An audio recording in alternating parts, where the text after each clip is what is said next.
Welcome back to another day, another episode of the Daily Grind. I'm your host, 30NSG, and on today's show, I call an audible. We're going to add something and take stuff away, but we're going to be talking about the Gears of War E-Day official multiplayer reveal. It started at 9 o'clock. I didn't watch it. We're going to watch it on stream. So if you already watched it, too bad, so sad. We're going to watch it again on stream. We're also going to watch Soulframe. Soulframe is finally coming together. Force Gaming has a video. He's talking about it. He played it. He's got his little reviews on it. And then we're also going to watch TheKingerd. Me and Sarge played. We played Halo last night. Campaign involved, and we played. I want to say about 4 hours, 4.5 hours of the game. And I don't want to give you my thoughts on the game. We might bits and pieces of it, but we'll wait till tonight for Generation X Gaming when me and Sarge can both talk about it tonight. And we'll give you our thoughts there. But we're going to watch Kingerd's video because he's a huge Halo fan. So we're going to watch his video and see what he has to think about the game. Because I saw that he had a video about 2 days ago, and I was like, you know what? I'll just wait, and we'll watch it after I play the game on Wednesday night. So what's going on, chat? Good morning, good morning. Let me see who's all here. Good morning, Eclipse, Allturn, Jason Marshall, Travis. Sarge, good morning. Waterbear, good morning. Crowded House, good morning. Saint, good morning. Who am I missing? Anybody else here? Looking, searching. I don't see anybody else. If you come in, good morning to you all. Hope you had a great sleep. I haven't been sleeping very well the last couple days. Like 4 to 5 hours. All right. Let's get started because there's lots to talk about. What's going on, Mr. Z? Let's start with the reveal of the multiplayer of Gears of War. Before we even look at this, right? I'm excited for Gears, but I'm not excited for Gears.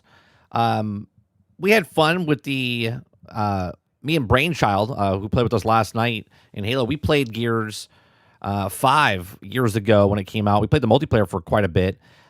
Enjoyed it. We played through the campaign as well. I thought the campaign was fine. I didn't think it was like groundbreaking or anything like that. So I'm excited to play another Gears, but I'm not excited because I feel like in some way, shape, or form they're gonna fuck it up in some way. But that's just a cynicism, criticize from my end, just because I'm jaded. It is what it is.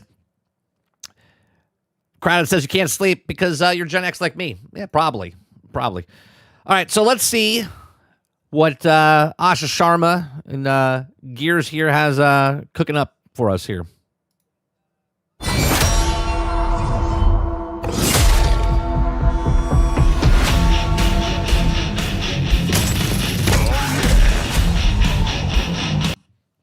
The 12-player PvE's got me excited. I like stuff like this. Get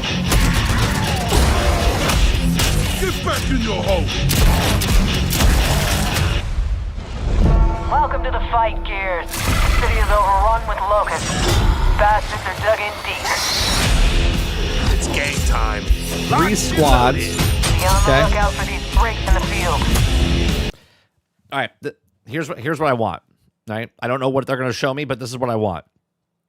If there's 3 squads, I don't know how big the maps are, but I hope that each squad has their own mission while you're doing the 12-player PvE, and it's not just a straight-up 12-player horde mode.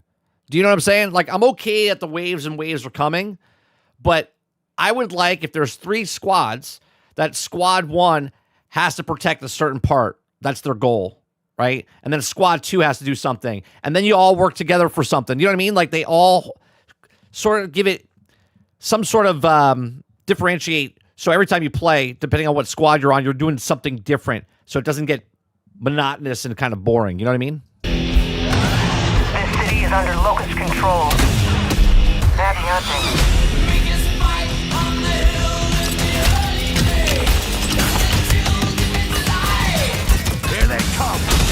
We're going to get DMC'd here.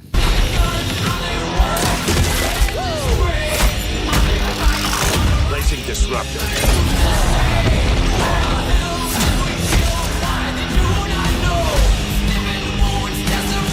Defusing the bomb!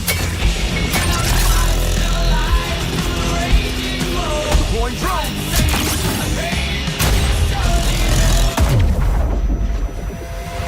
Let's take douchebag. That's all I got.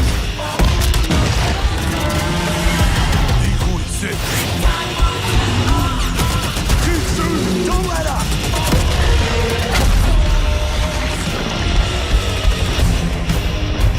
Get down! Move! Is that all you got?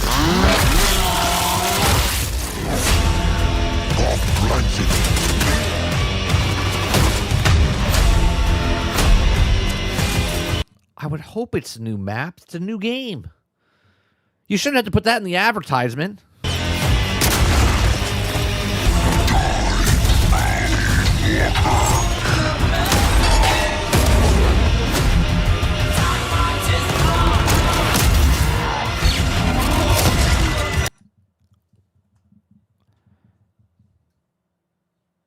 That a Metallica gun?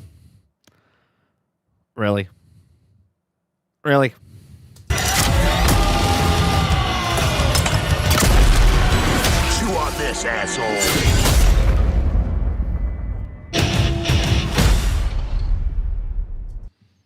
August 6th through 10th, early access. Oh, that's pre-order. And then beta, early access. Open beta, August 13th through the 17th. All right, maybe Sarge and I will play August 13th after the podcast.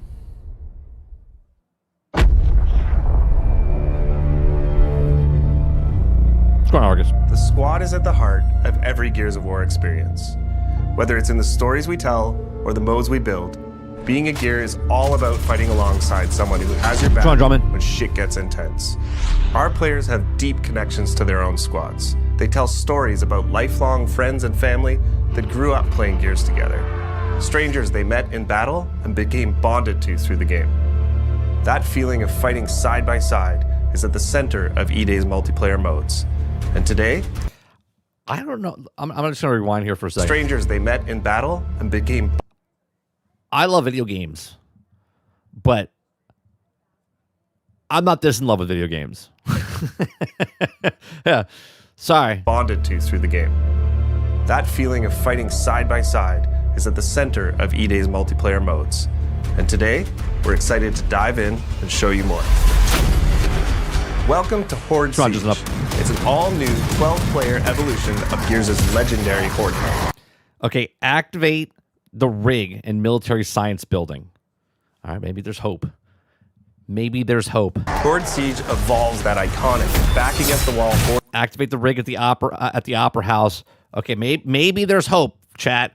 Maybe each squad has their own mission to do. experience the Gears is known for, with larger, more unpredictable, more cinematic, and more memorable battles for you and your squad. This is 3 squads fighting through their own objectives. Yes, fighting through their own objectives. Okay, all right, here we go. Crossing with each other through the largest and most immersive multiplayer maps we've ever made. But before you go, So large maps. Let me rewind here for a second. this is 3 squads fighting through their own objectives, crisscrossing with each other through the largest and most immersive multiplayer maps we've ever made. Okay, that's a little bit of not exciting, but there's the bar. Let's raise the bar just a little bit, right? Larger maps, 3 squads. Each squad has their own objectives and they're crisscrossing, so you help each other in certain points as well. But before you go, you need to choose a class and gear up. Each class has its own tactical gear to match its strategy, as well as progression journey that unlock. All right, hold on a second. Class has its own tactical gear to match its. Okay, so they're going back to classes. Classes were in 5, weren't they? They had classes in 5 as well. Strategy, as well as progression journey that unlock loadout weapons, armor mods, and tactical gear. Progression. As well as progression journey that unlock. So that's not a battle pass, right? That's just progressing through the game. Loadout weapons, armor mods, and tactical gear mods, Okay. so you can tweak your build to your own personal playstyle. The Assault class is about controlling the battlefield with mid-range weapons while stunning waves of incoming enemies using the Sonic Disruptor. Marksman focuses on precision damage, especially useful with Horde Siege's longer sightlines. It does look good, like visually. I've always liked Gears visually. While the Pulse drone attacks Locust units for you and your squad. The Breacher is a point-blank cruiser that pushes hard into the front line to make risky plays, using an adrenaline injector to refill health and reduce incoming damage. And the Medic is a mid-range revive specialist, focused on keeping your squad on their feet while under fire. The Stim Vaporizer.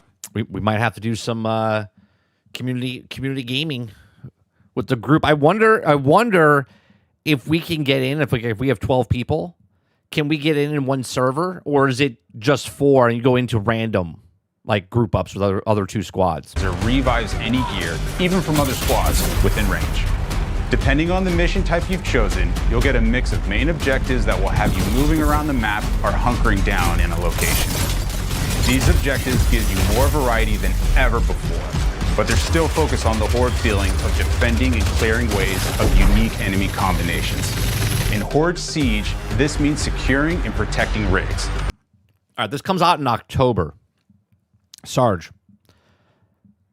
would you be interested in playing through Gears off stream? We record it, and then we'll post it leading up to the new Gears. Would you be okay with that? Would you be doing that? Large COG recon devices that have been deployed around the city to scan and map out the enemy's underground tunnel network. They are critical to the defense of Kelowna, but have the unfortunate, noisy side effect of attracting locusts whenever they're activated. Also scattered around the map are secondary objectives. Quick, timed side missions like taking out a high-value target. I like the sound of all this right here, right? Because what this does, from a fundamental, now, from a gameplay perspective, this keeps it less repetitive, right? So less repetitive. And think about this. They're talking about it's $400 million, right? Something along the lines of that they've spent on this game so far. Asha Sharma took it away from PlayStation. Lots of grinding in this. You can see with the way you can upgrade the stuff, as they said. So I'm assuming if you don't buy it and you're playing on Game Pass, they got to keep adding content to this game over and over, like quickly, to keep you coming back every single month if you don't want to buy the game and you're just playing through Game Pass, right? Now, obviously, if you're going to play this game a lot, I've always said, if you're going to play a game, then more than just a campaign, then just buy the game, because you're going to be paying longer, more money than you would if you got short-term. Still don't pre-order, though. Using Locust explosives or delivering a power cord. Yeah, play the series. Play the series, Sarge. Juice up an active rig. Secondary objectives are optional, but they earn in-session squad perks, boosting your squad's abilities, as well as weapon parts that can be redeemed after your little motivation of why you should do the second objective. I like it. Okay. session to upgrade your favorite guns. As you knock off objectives and kill locusts, your squad earns energy. This can be spent at supply caches. There, you can upgrade squad perks, grab equipment like grenades, sentry turrets, and razor mines. Okay. Change your loadout on the fly if you need. Squad perks, rewards, tactical gear, armor mods, summary. All right. Need a different weapon. Your objectives will often have you cross paths with other squads, and these are really unique kind of magic moments in Siege, like running into another squad's defensive setup and helping take out some of their waves, or when you both get assigned positions near each other, it can set up a joint kill zone. I like that. It's a huge relief when your whole squad is DB&O'd and you see a group of gears come sprinting around that corner with a clutch revive. If command delivers a supply, I like that, right? I wonder, though, now communication-wise, is there in-game chat, or does a leader talk to another leader, or you just see people down and you're playing the game, you're like, oh, another squad's down, and you can send people over there to help them. You know what I mean? Type of stuff. supply drop. Any squad that fights to secure it gets a share of the rewards inside. The first one in gets the... Wait. What was this? Gears come sprinting around that corner with a clutch revive. If command delivers a supply drop, any squad that fights to secure it gets a share of the rewards inside. The first one in gets the best stuff. I don't like that. I don't like first one in, because now what you've done, now you're making a PvE, right? It's not a big deal, but you're making a PvE event that everyone that's involved in the fight gets something, but everyone's going to run towards it and try to get it. And that right there makes a a thing where, I can't get that, and it makes you want to play more just to open that case before somebody else, and then other people don't pull their weight. They just run up to the chest to try to open it faster. So it's often a quick decision if you can spare the time and effort while managing your objectives. But the most intense multi-squad action hits when our bigger boss appears on the map and things get even tougher. Invasions can happen at any time during a mission.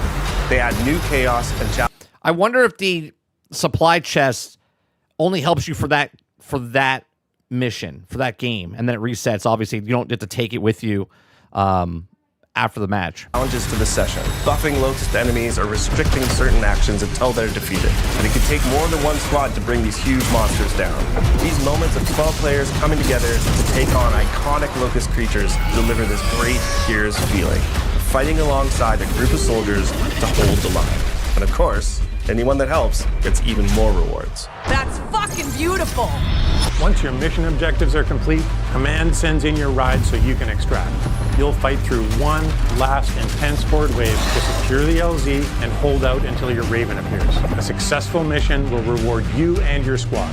While you don't technically all need to make it back to the chopper, your rewards might suffer a bit if you leave your comrades behind. Earned XP will progress your rank, unlock Class performance, mission rating, okay. Season 1, I see. Gold quarter season 1. Okay. new loadout weapons, mods, and equipment. But most importantly, any weapon parts you gained can be redeemed to upgrade your arsenal for the next fight. For the first time in a main Gears title, you can mod our iconic weapons. Some mods will apply small tweaks. There's a bar, a little bit above the bar. They've where you can mod the weapons now. Nudging the gun towards your personal preference. Other mods are more noticeable, changing what effects you get from hitting a perfect accurate reload. Or if you want to go nuts, you can even throw a bayonet on your Nasher. That's cool. That intersection between how you set up your weapons, armor mods, and tactical gear creates more choice and gameplay strategy. More choice is always good. Than we've ever had before. And of course, when you and your squad combine your builds, it can be the difference that gets you through an especially tough mission. Horde Siege missions mix variety, objectives, difficulty, modifiers, and harder challenges each time you play, shaking things up with things like explosive drone deaths, only perfect reloads, or even friendly fire. Poisons also make a return, meaning the Locust Horde gets... Oh, 100% Water. Water says 30. They made multiplayer grindy like Warhammer, Space Marines 2. I'm down for it. But the reason they're doing it, though, right, Water, is because it's a Game Pass game, right? It's a Game Pass game, so it has to be a tug of war type of thing, where if you buy the game, they get you that $70, $80, whatever the game is, right? And if you don't buy the game, you're playing on Game Pass. And then it's super grindy, so you might be grinding for, a full month or whatever, based on how much time you play, right? And then after the month, you're in that next month, and then you're playing more because Season 1, new missions, new maps, new stuff like that. It's literally created to be like that, which makes sense, right? It makes sense. So either play on Game Pass, pay monthly to play the multiplayer type of stuff, because you're going to be grinding in the game, or pay full price and you're going to be grinding, but you pay the full price. More powerful as you play through a mission. If you're looking for a dose of that classic Horde grind, our Horde missions will set you up in one spot, testing your squad against... We could play this in the afternoons, Luke, if you're up for it. 10 grueling waves of survival. All of these elements, combined with the variety of objective locations on each map, and of course the chaotic fun of mixing in 2 other squads of real players, means you'll never have the same experience twice. The ultimate squad challenge in Gears has always been founded on versus modes. 2 squads going head to head, trying to rip each other apart with a mix of tactical teamwork and clutch gameplay. We wanted to It comes out in October. deliver that pure Gears PvP feeling, but now evolved with E-Day's new movement mechanics. All our launch modes are 4v4, as Locust and Cog squads square off on all new maps. PvP is where you hone your skills. No mods allowed here. Everyone starts with the same loadout, fighting on symmetrical battlefields to claim key weapon spawns across tactical locations. Our launch maps, Park, Battleship, Outpost, Precinct, Market, and Skyward, are all set in and around Kelowna, and they have that classic Gears feel, focusing on cover, fronts and lanes, but with opportunities to use E-Day's new traversal mechanics. We're starting off with a tight set of 4 modes. Team Deathmatch and Conquest, our new King of the Hill mode, will feel familiar, but with some great new updates. And they're joined by 2 new modes. In Demolition, each squad battles over a neutral bomb and then attempts to plant it at one of 2 of the opposing team's bomb sites. This is Gears PvP battles at their best. 2 fronts colliding, squads coordinating with non-stop action as you constantly flip between attacking and defending. Crucible is No, I'm not going to pre-order because it's on Game Pass. a great new mode that revolves around the power core. I don't pre-order games.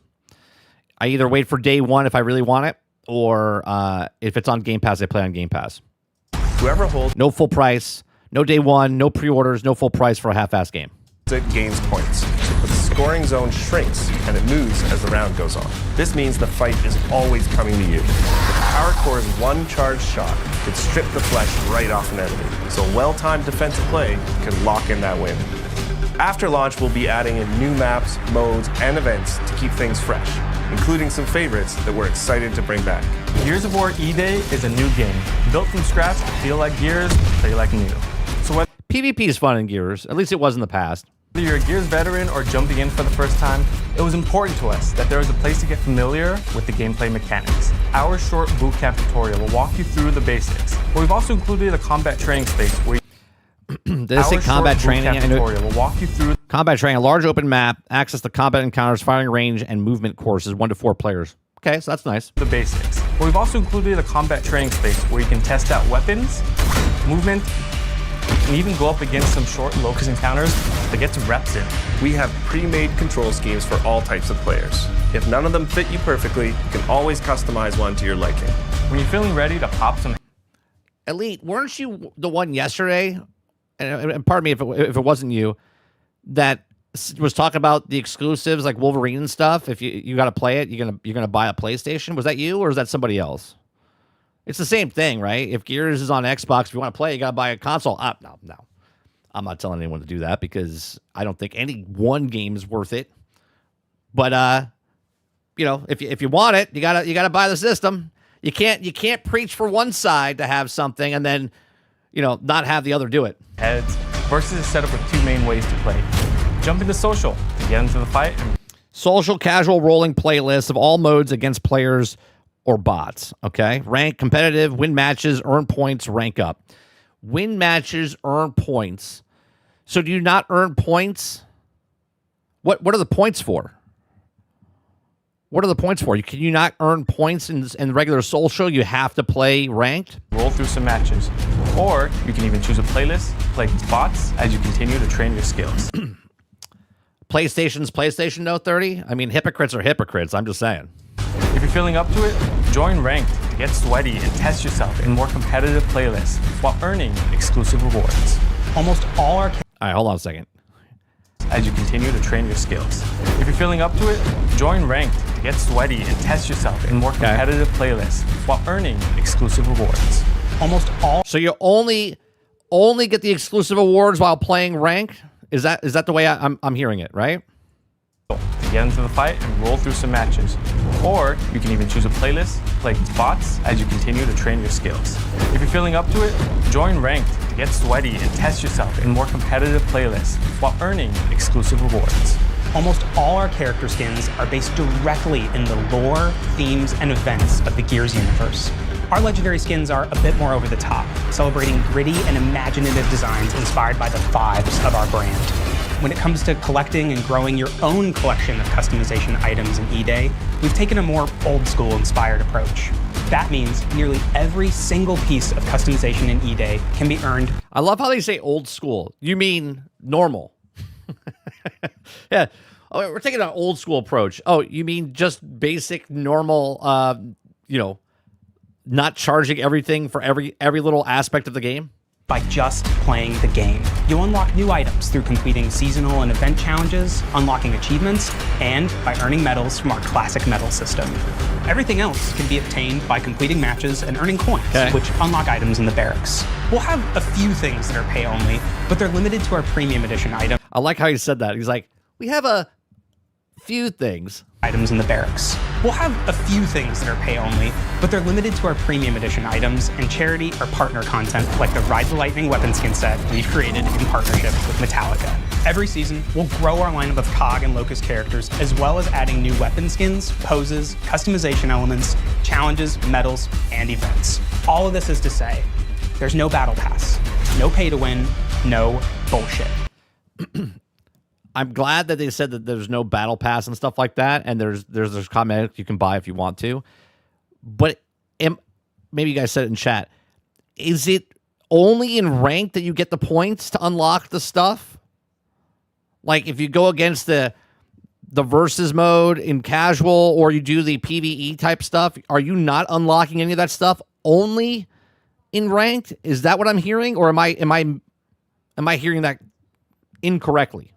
Play what you want, chase the unlocks that you think are the coolest, okay, and we'll have themed seasonal updates that bring in loads of new kick-ass content. Okay, so I can play anything across the board and still earn the stuff. Horde Siege. Oh, you can see you're getting points in Horde? Okay. And Gears Versus. Epic PvE battles and tight PvP combat that deliver on that intense Gears action in a totally new game. So grab your squad and join the fight. Early access to the open beta begins August 6th on Xbox, PC, and Steam. And we can't wait for you to get your hands on Gears of War E-Day. We'll see you on the battlefield. Okay. There you go. I think it looks good. I'm very optimistic that the campaign will be good and the PvE and stuff and PvE. I do like that. I like my big thing is the PvE 12-player thing. The 3 teams, different missions, collecting stuff. That I can play and do that over and over and over again. That's the more appealing thing for me. You know, play the story. Once you're done with the story, you move on. I'm not a big PvP guy anymore. I play a couple of rounds of PvP. We played it in the past. It's always fun. Just playing Gears is a fun thing. Maybe what we'll do, we'll play the series and I'll upload those with Sarge down the road. All right. What do you guys think? What's the temperature here? You guys like it? Not like it? You're like, I don't know. Feels Good Man says Gears PvP is hard. It's not hard. It's fast paced because the maps are small, so they're quick matches. Well, we'll probably play off stream, Drummond. If we ever play on stream and you want to join us, you're more than welcome to. If me and Sarge play, it'll probably be off stream, and then we'll upload the game footage. Luke says I'll be buying it. Water says I'm buying it on PC. Crowd says indifferent. Not upgrading my pass for just one game. Yeah, it doesn't make sense. If you're gonna play this game, and you know you're gonna play, it's not even about the hundreds of hours, because you could put 100 hours in 1 month and then be done with it. Is if you're gonna continue playing like every season when they come out with new stuff, it doesn't make sense to pay the $20 a month to play the one game. Just buy the game, right? Because if you play it for 3 months, you get your money's worth. Well, 3.5 basically.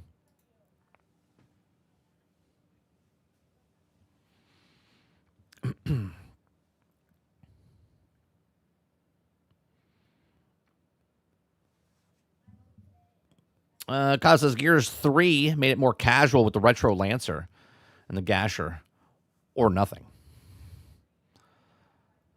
Yeah, I'm excited. I'm excited to see what they do. Hopefully they don't fuck it up, but 400 million.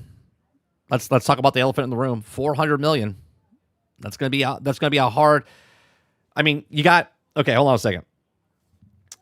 Let's just say it's 400 million just as is, right? 400 million as is. This is gonna be a tough sale. So 400 million. Okay, and what is it? Is it an $80 game? Is it gonna be $79.99? Right? That's 5 million copies. Right? That's 5 million copies. At 400 million. Now, obviously, that's just if it's 400 million.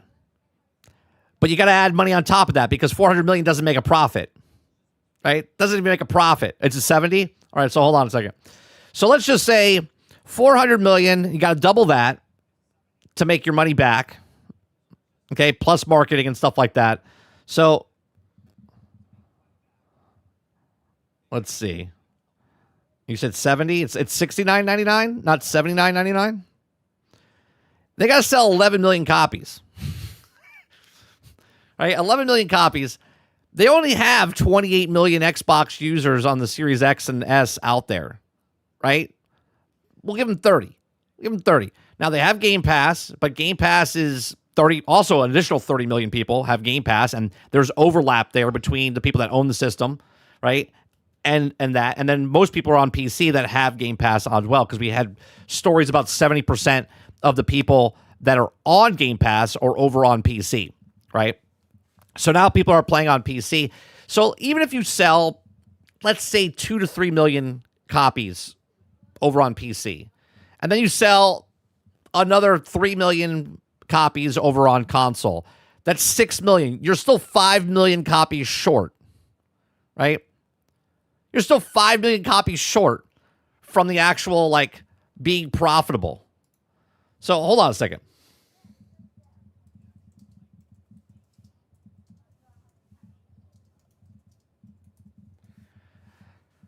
Okay, the best Gears of War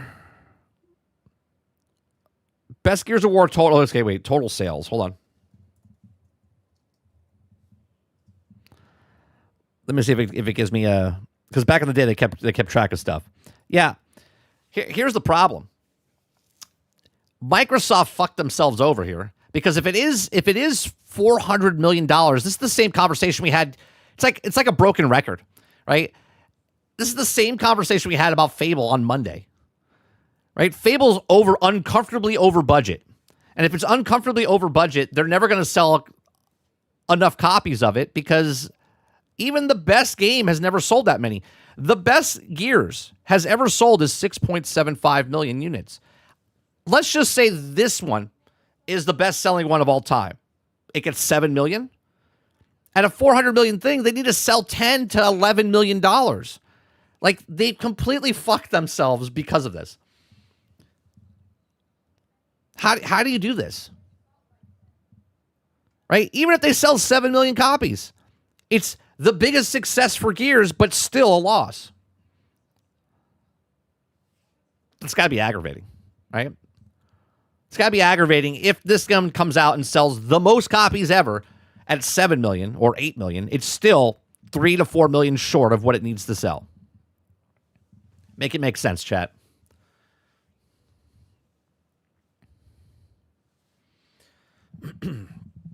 Barber says, it'll come to PlayStation later, probably in 1 year or so. Year and a half. There's no way I see 250 million with one release unless PC Master Race saves them in terms of sales. Here's the thing, though, right? If it is true that it's $400 million, right? If it's true it's $400 million. Go on, Winzo. And let's say a year from now, it does go to PlayStation. Asha just fucked it again, because she says it's a Xbox console exclusive. She didn't say Xbox console timed exclusive. She said Gears of War E-Day is a console exclusive. So now if she comes out a year from now and says, well, here's Gears of War to PlayStation, it kind of fucks that whole thing up too, doesn't it?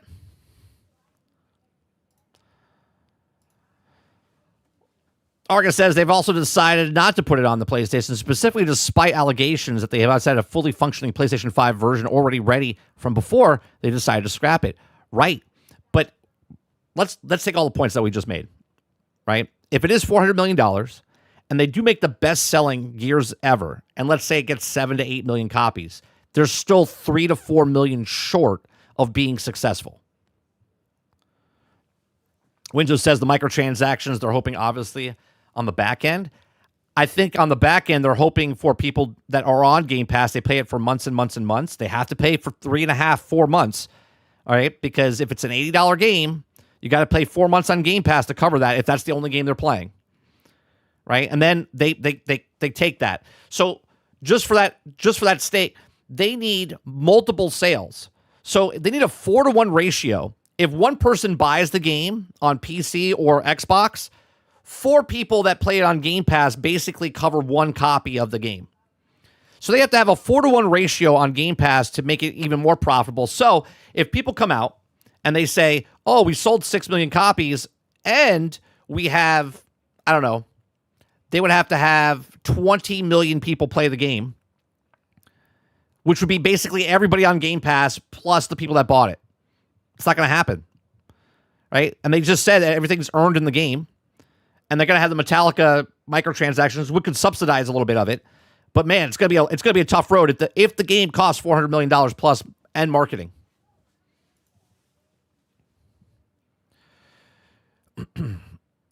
Rex the Dragon says, do they not have accountants working for them? They just hired a CFO. I don't think so, Rex. Right? They didn't have a chief financial officer up until this point. And she just got the job.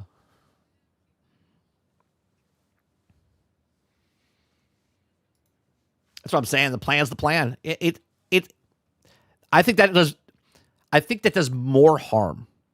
Right? That does more harm. Remember, Phil Spencer just said 4 games. And a whole lot more than 4 games came, right? So if they said that this is console exclusive and then she goes back on that word, then you can't trust anything this girl says moving forward. Do you see what I'm saying? It completely diminishes what she said. Oh, what the Xbox people want. They want their exclusives. This is why we should go back to the thing. And then they're like, oh, by the way, we're putting Gears of War 1 year later on PlayStation. Now, again, I'm not saying they are, but money's money, and you got to make your money back. So how are they going to do it? Are they just going to be like, yeah, we don't need to make our money back? It's the best Gears ever, yet we're over budget by $200 million. Here's the best part, right? Let's see what Gears 1 cost them. Right? Gears of War budget. Hold on, not Gears budget. Jesus Christ, it's gonna give me some. Gears of War 1 budget. Okay, in 2006, an estimated development budget of around $12 million. Okay, now let's take the $12 million. All right, $12 million.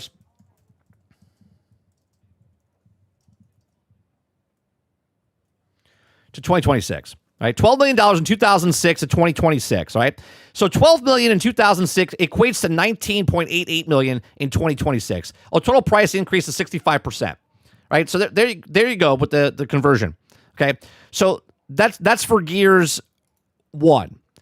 Gears 2 budget, because this is when they used to share budgets, okay?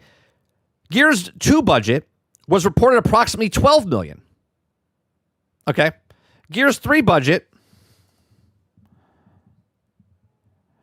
was 48 to 60 million, right? Gears 3 was approximately 48 to 60 million dollars. Okay, so let's go to $60 million. Oh, what year did that come out? What year did it come out? In Gears 3 came out in 2011. All right. So 60 million. 60 million in 2011 to 2026. We have 60 million is now $89.08 million in 2026. Okay. Then you have Gears 4. Gears 4 budget. Again, these are approximate, right? Gears 4 had a cost well over 100 million. So let's just say like 120, right? 120. Right? Then you have Gears 5. Gears 5 budget just says over 100 million, right? Higher than 100 million. So let's just say it went from like 120 to like 150. How the fuck do you go from 150 to 400? Who is stealing from them to go up $300 million? What are we talking about? And because and this goes across the board to all companies, because of their stupid mistakes, because of their stupid management, because of the 14 levels of management, and because of all the other problems that they have at the company, you and I have to pay more for a video game because video games cost a lot of money. Yeah, because there's a bunch of idiots running the companies. How do you go from Gears back then, which if you made Gears today, it would only cost $18 million from the Gears 1. Get to $400 million. Yeah, get out of here.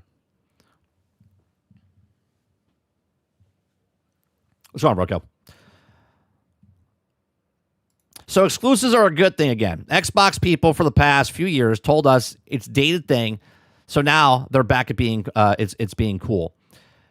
Well, you also have to go the other way, Jason, where PlayStation guys said that Xbox has no exclusives, and then when they have exclusives, then they're mad that they have exclusives, and they say, well, they're coming to PlayStation. So if you're going to give shit to one side, you got to give it to the other. See, I am not a fanboy of either side. I think all fanboys are fucking morons. I do.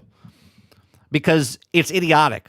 The fanboyism of one console is better than the other has literally fucked the industry over sideways because of the stupidity of it.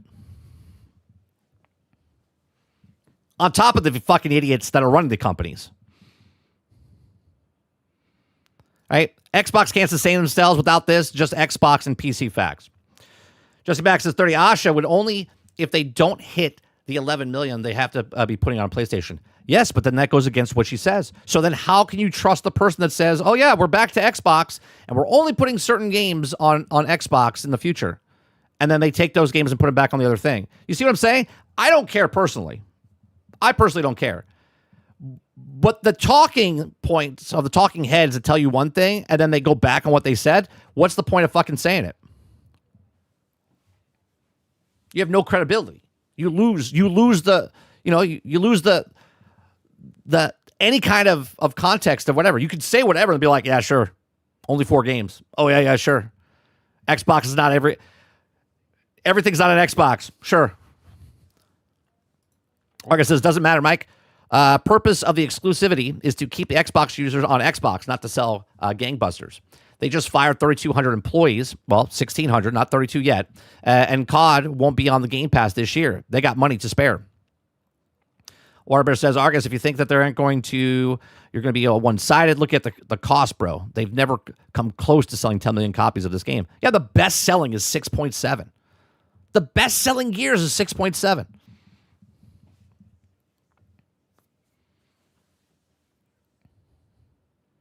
This is why we're going to see AAAs ruin themselves and go boost over time, AA and Indie, even more to take over the landscape of the game, or even before what it is now.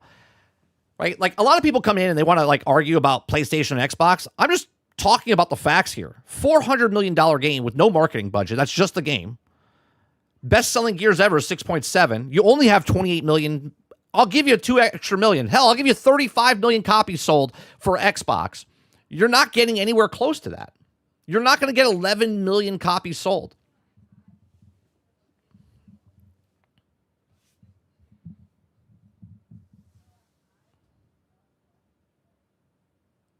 Let me see what else you guys are saying here.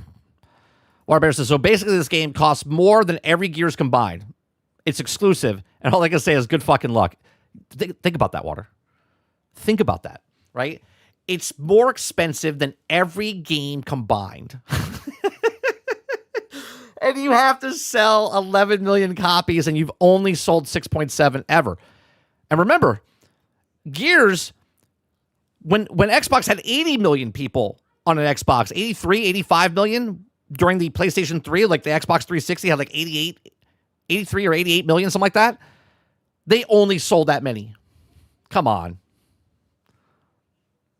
This is the same type of copium as, Battlefront saying they want 100 million users.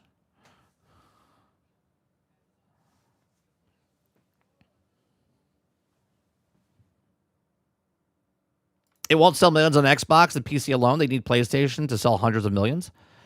They're not going to sell hundreds of millions. Look, stop being delusional. Fucking PlayStation fans don't even buy your own first-party titles. Okay? Astrobot Game of the Year sold 3 million copies, and you guys have 93 million people playing on Xbox, right? Ghost of Yote had 3.5 million copies sold. You have 93 million people on PlayStation, yet you guys only bought 3 million copies, right? So take the stone that you're throwing at the glass house and stop it, because you guys don't even buy your first-party title games. It's the same shit across the board. I say this as a person who used to play on Xbox. You can't save the cause of Microsoft doesn't really care enough about to save it at all. They're invested in AI crap right now to care. That's a whole nother thing, Shadow, right? You got the guy who runs the company, Satya Nadella, who's invested everything into AI, and then they have the balls to come out and tell you, well, we just can't afford to put the memory chips in our Xboxes, and you guys are going to have to pay $1,000 plus. And we're like, well, it's just the way it is. No, that's the way they made it be. It also proves that these companies want to send money just to make things look up pretty and bigger and hell bloated. Worlds also games or don't care about the gives us a good game. Yeah, just give us a good game. We just want to play.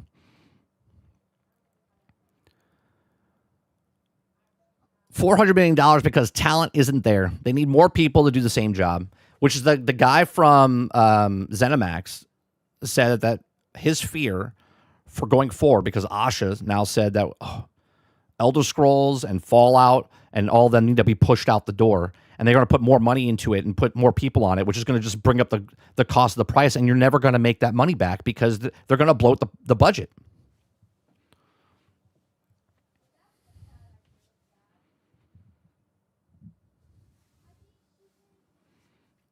Elite says, are you calling me a moron? Are you a moron? Do you feel like I'm calling you a moron? If you feel like I'm calling you a moron, then you're a moron. That's what I'll say.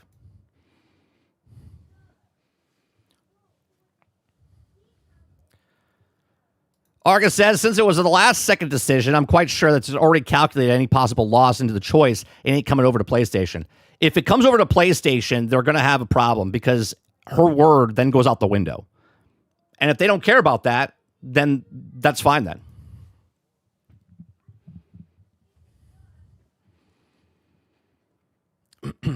Argus also says, who is also assuming that they also make a profit on this game compared to the budget? That's not the only way the business works. The choice of exclusivity was not done for maximum revenue. It's from the game 100%. But in the long term, if they did this for every exclusive game that they come out for the Xbox, they're not going to make their money back. And that plan A goes to plan B, which then goes to plan C, which then goes to plan D, which then goes to plan E, right? Which then they don't have a fucking plan. They're just throwing spaghetti at the wall to see which one sticks.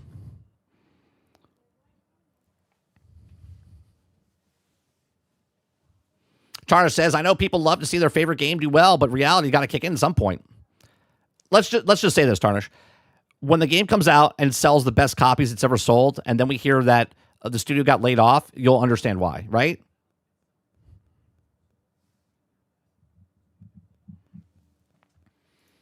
Alexander says, yikes, they dig themselves into quite a hole. Yeah, they sure did. $400 million for a game? Not going to work.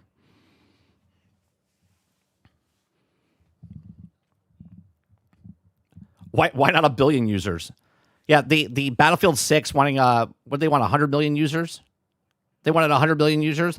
And Asha, she wants something, doesn't she want like 100 billion users a year or something like that? They're not even getting 1 billion a year. She wants 100. She wants basically what they make a year every day.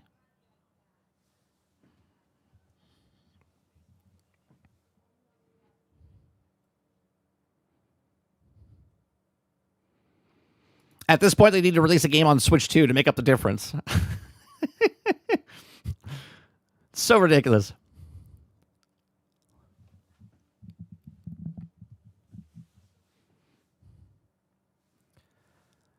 I didn't buy Astrobot because I don't like platformers.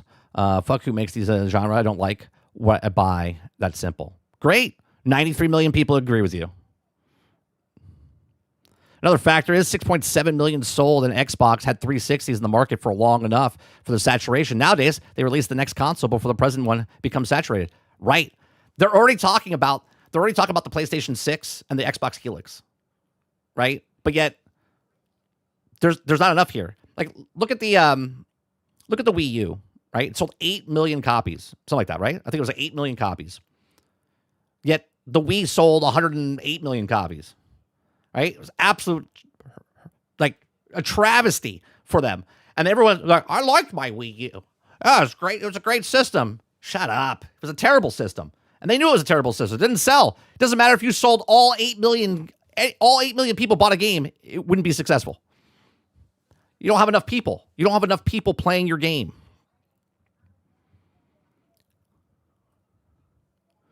Tarnish says you're probably a moron if the question even comes up. So that's what I'm saying, right, Tarnish? If I say something and you're like, are you calling me a moron? I don't know. Do you feel like you're a moron? If you feel like you're a moron, then I guess I'm talking to you. If you don't feel like you're a moron, well, then I'm not talking to you.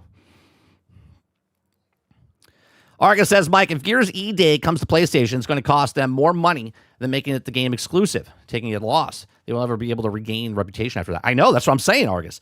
If they don't make money on Gears and they go, oh, well, we got to put it to PlayStation. Done. You might as well get rid of Asha Sharma, okay, and put someone else in place there, because as soon as they take E-Day and put it over on PlayStation, anything this woman says going forward is null and void. You can't trust anything, right? Right now, you can trust her because she's brand new on the scene, right? She's making a statement. She's saying, I backed it off. This is not happening on PlayStation. We're putting it on Xbox. If they bend the knee and then put it on PlayStation, done. You might as well just fire her, okay, and put someone else in there, because you can't trust anything the new CEO says, because she could say, oh, we have exclusives coming. Sure you do, right? It's done, right? And that will be, the reputation will be hurt even further from that. Sarge says, how vain you pivot to hard and you think you're also going to sell enough copies when you're on the smaller player base. What the fuck do you think is going to happen? Even if PC picks up the game, I don't think there's that many Gear fans on PC, right? You're going to sell 3 million, right? You're going to sell 3 million. You're not selling 8 million, 9 million copies. I don't see it happening.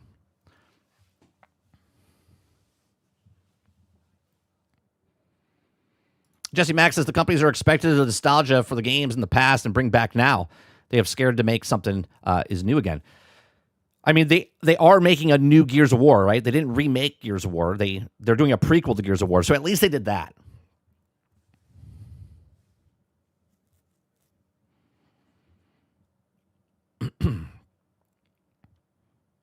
Dark Taco says, good morning. Good morning. He comes in, he's like, what the hell is going on? What is 30 yelling at?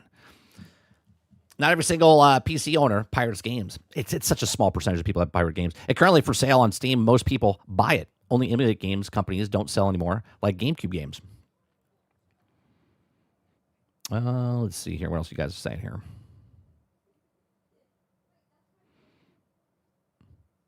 Gears is coming in 6 months to a year. If that would be the biggest mistake that Asha could do, I'm telling you right now.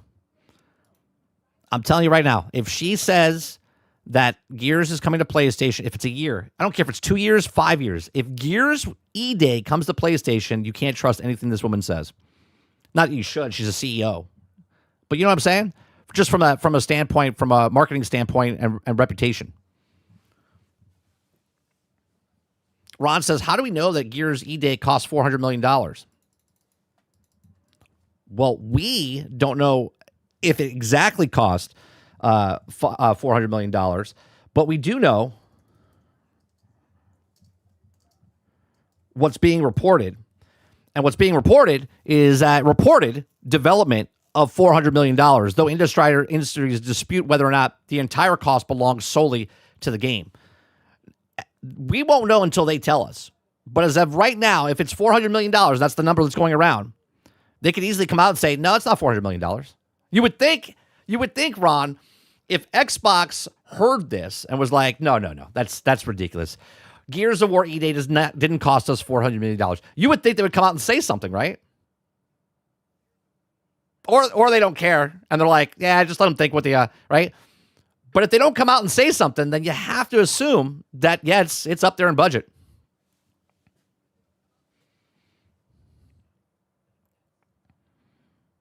Hey, it's claimed.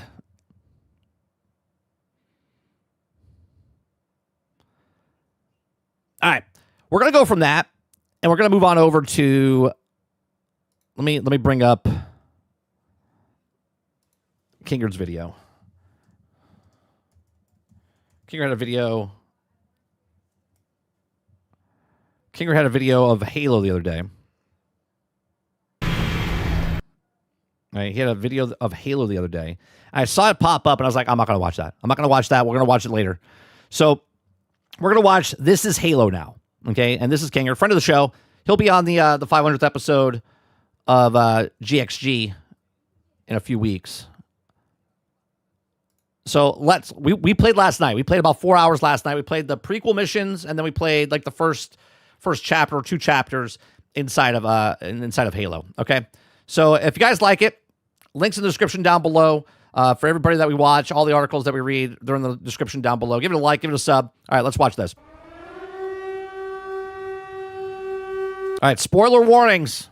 Spoiler warnings. Story spoilers for 25-year-old game. If you haven't played the game, you're going to get spoiled. Visual spoilers for Campaign Evolved. If you don't want to see the new visuals, skip this video.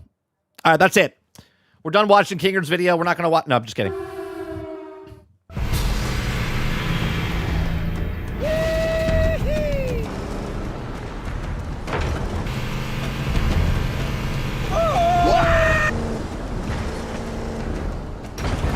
Don't touch me, you freaks! I won't be like you, I'll die first! Find your own hiding place, the monsters are everywhere! What's he doing? I didn't see that yesterday. Did we get to that part yesterday? Dead! That's what I did. Play dead. That is completely unnecessary. Are you finished yet? Please stop being beautiful. I see what TheKingerd's doing here, right? The little details, right? The little details of the stuff. Now you can be like, it's not a big deal. But a little detail here, a little detail there, a little detail there, become a bigger problem in a remake, right? Because nobody asked for this remake. You didn't have to make Halo yet again as a remake. You can go back and play Halo. Fantastic game. I recommend moving into those hills.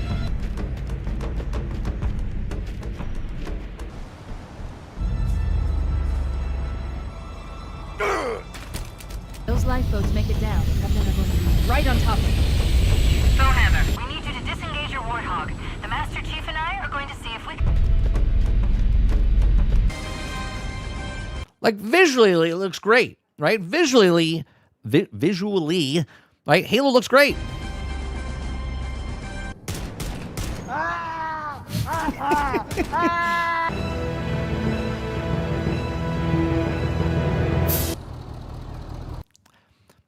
I want you to hear, do you hear the difference? I know maybe people don't notice this. We said this last night when we were playing. I'm like, where the fuck is the music? Right? Look at this.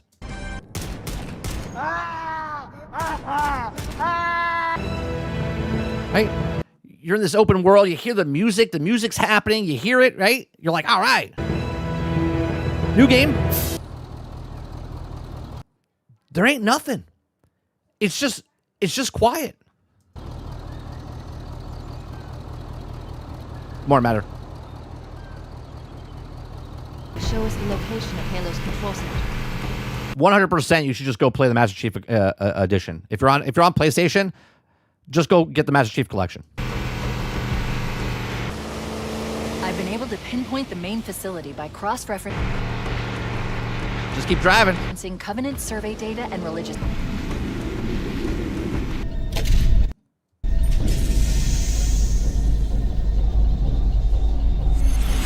Well, that makes me even more upsetting, right? I'm sorry, this is the first PlayStation. Campaign Evolved's not, or the Master Chief Collection's not on PlayStation. I meant PC. But makes it more aggravating to me, and people will argue with me, and they've argued with me in Discord.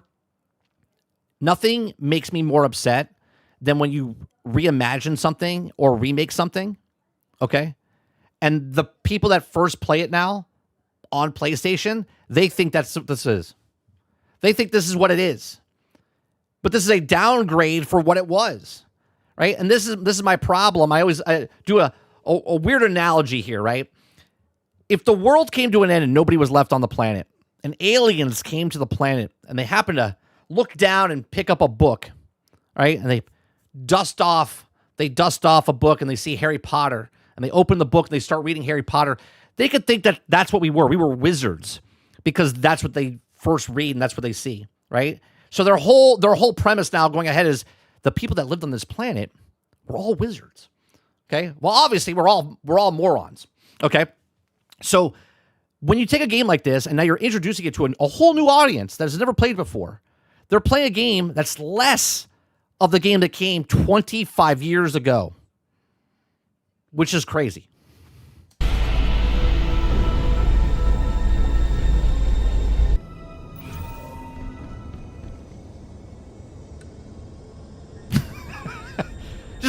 It's all just quiet.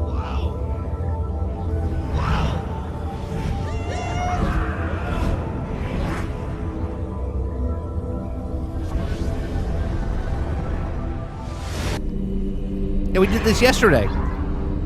There's nothing.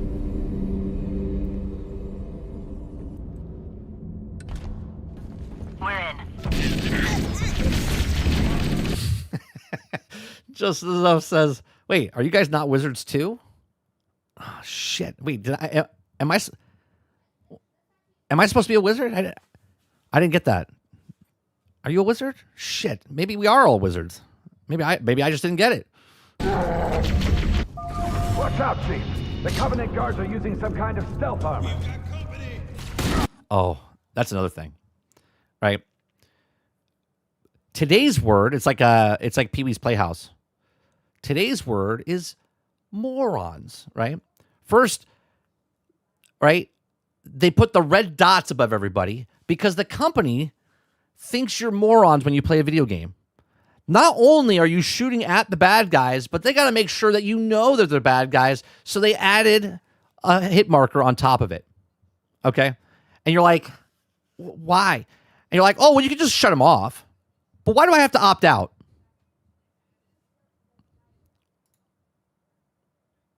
Is that not working?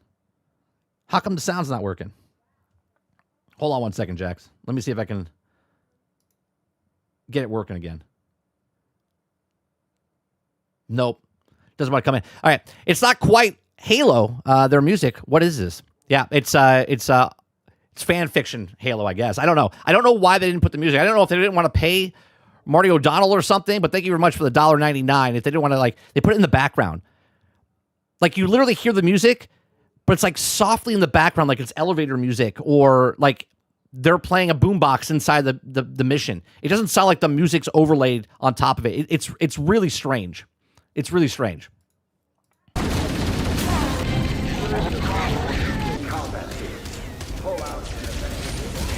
Just leave me alone! I love that. First comes in. Just leave me alone! If you guys don't know, TheKingerd is a huge Halo fan. Huge Halo fan. He knows so much about Halo. Okay? This is his facial. This says it all. After playing Halo Campaign Evolved, I can say that it feels less like the start of a new future with Halo, and more like an admission that the people in charge of Halo don't know what to do with it. I don't know what to do. There is no battle more existentially cosmic than being a Halo fan who wants to see Halo succeed, but simultaneously doesn't want to encourage the half-assery it keeps delivering. In a franchise that should be one of the easiest and... Yeah, like, look at this. The guide to Halo. This is like the Marvel Cinematic Universe. Like, look at this. Right? If you like Halo, there's plenty of games and books, and there's so many things that you can know about Halo. Look at this. This should be easy. They're like, we don't know what to do. We don't know how to make a new game. So let's make a remake of a game and make it worse, but prettier, but worse. Gaming to keep fresh with how big the universe is, with all its storytelling potential. We're back to the first game again, and with no multiplayer. Why? We know why. I would just like to let everyone know that I suck. In case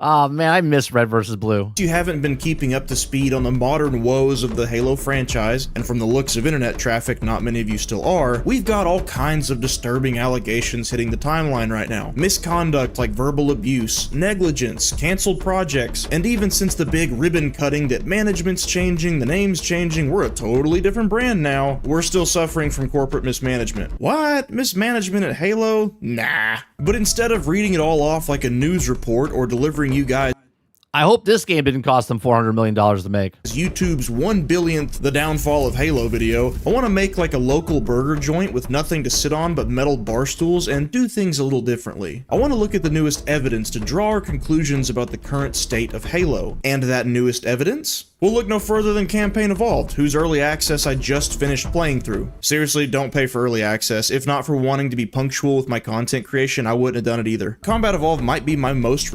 There's so many content creators though that if just the content creators just bought the game, they would be successful. Do you know what I mean? replayed game of all time, and I'm always down for an excuse to do it again, but $70? And since I'm now contractually obligated to say so, Xbox did end up sending me a code a day after it was already purchasable, so even though I'd already bought it, beat it, and written this video by the time they even offered it to me, I'm still supposed to disclose this because I did redeem the code. That's good. You're supposed to do that. To have a copy on Steam in case Xbox goes extinct someday. Transparency. In short, you're still watching the thoughts of someone who paid $70 for it, because I did. Let's use Campaign Evolved as a win. Yeah, see, I played through Game Pass.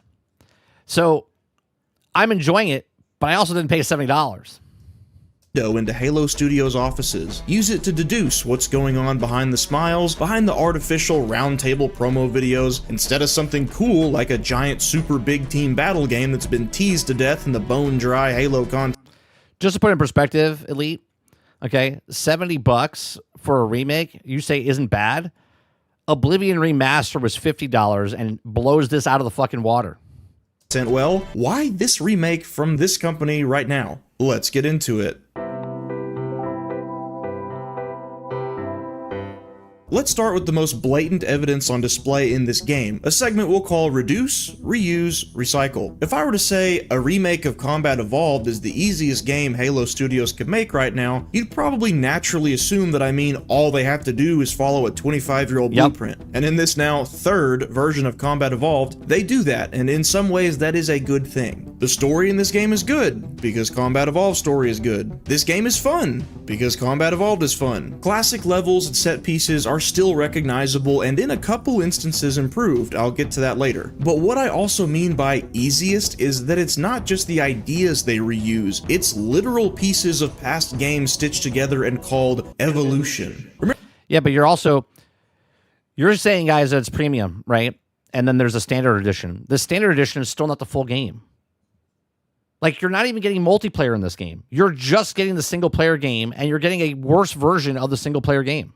Remember those prequel missions that are supposed to be original new content? Well, it felt like over half of it was just repurposed segments from Halo 2 Anniversary. Same soundtrack, same sound effects, you free Marine prisoners in areas with grav-lift elevators. You take a trip on a gondola like Arbiter did in the library, this time all with a color palette change. Ooh. Even the open... Yeah, there's a lot of fucking purple.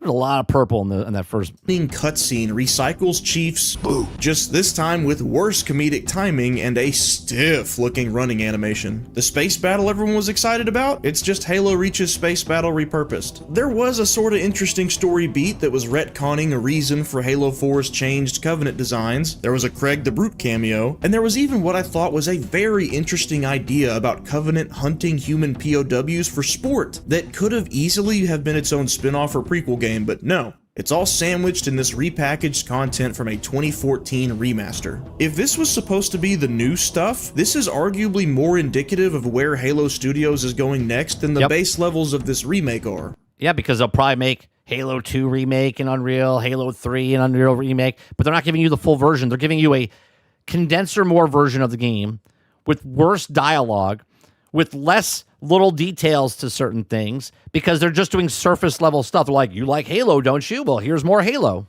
So what does that tell you about the studio's current ability to create, to add to the series as it exists now? And speaking of those base levels, remember those Halo Infinite assets that were recreated in Unreal that the hardest huffers of Copium tried to swear were just early placeholders for the reveal? Those aren't placeholders, they're in the final game. Some weapons, weapon animations, enemy designs, structure textures, slightly altered from the pre-launch build, sure. See, the reason we're watching TheKingerd, TheKingerd is, like I said in the very beginning, is a much bigger Halo fan than I'll ever be, okay?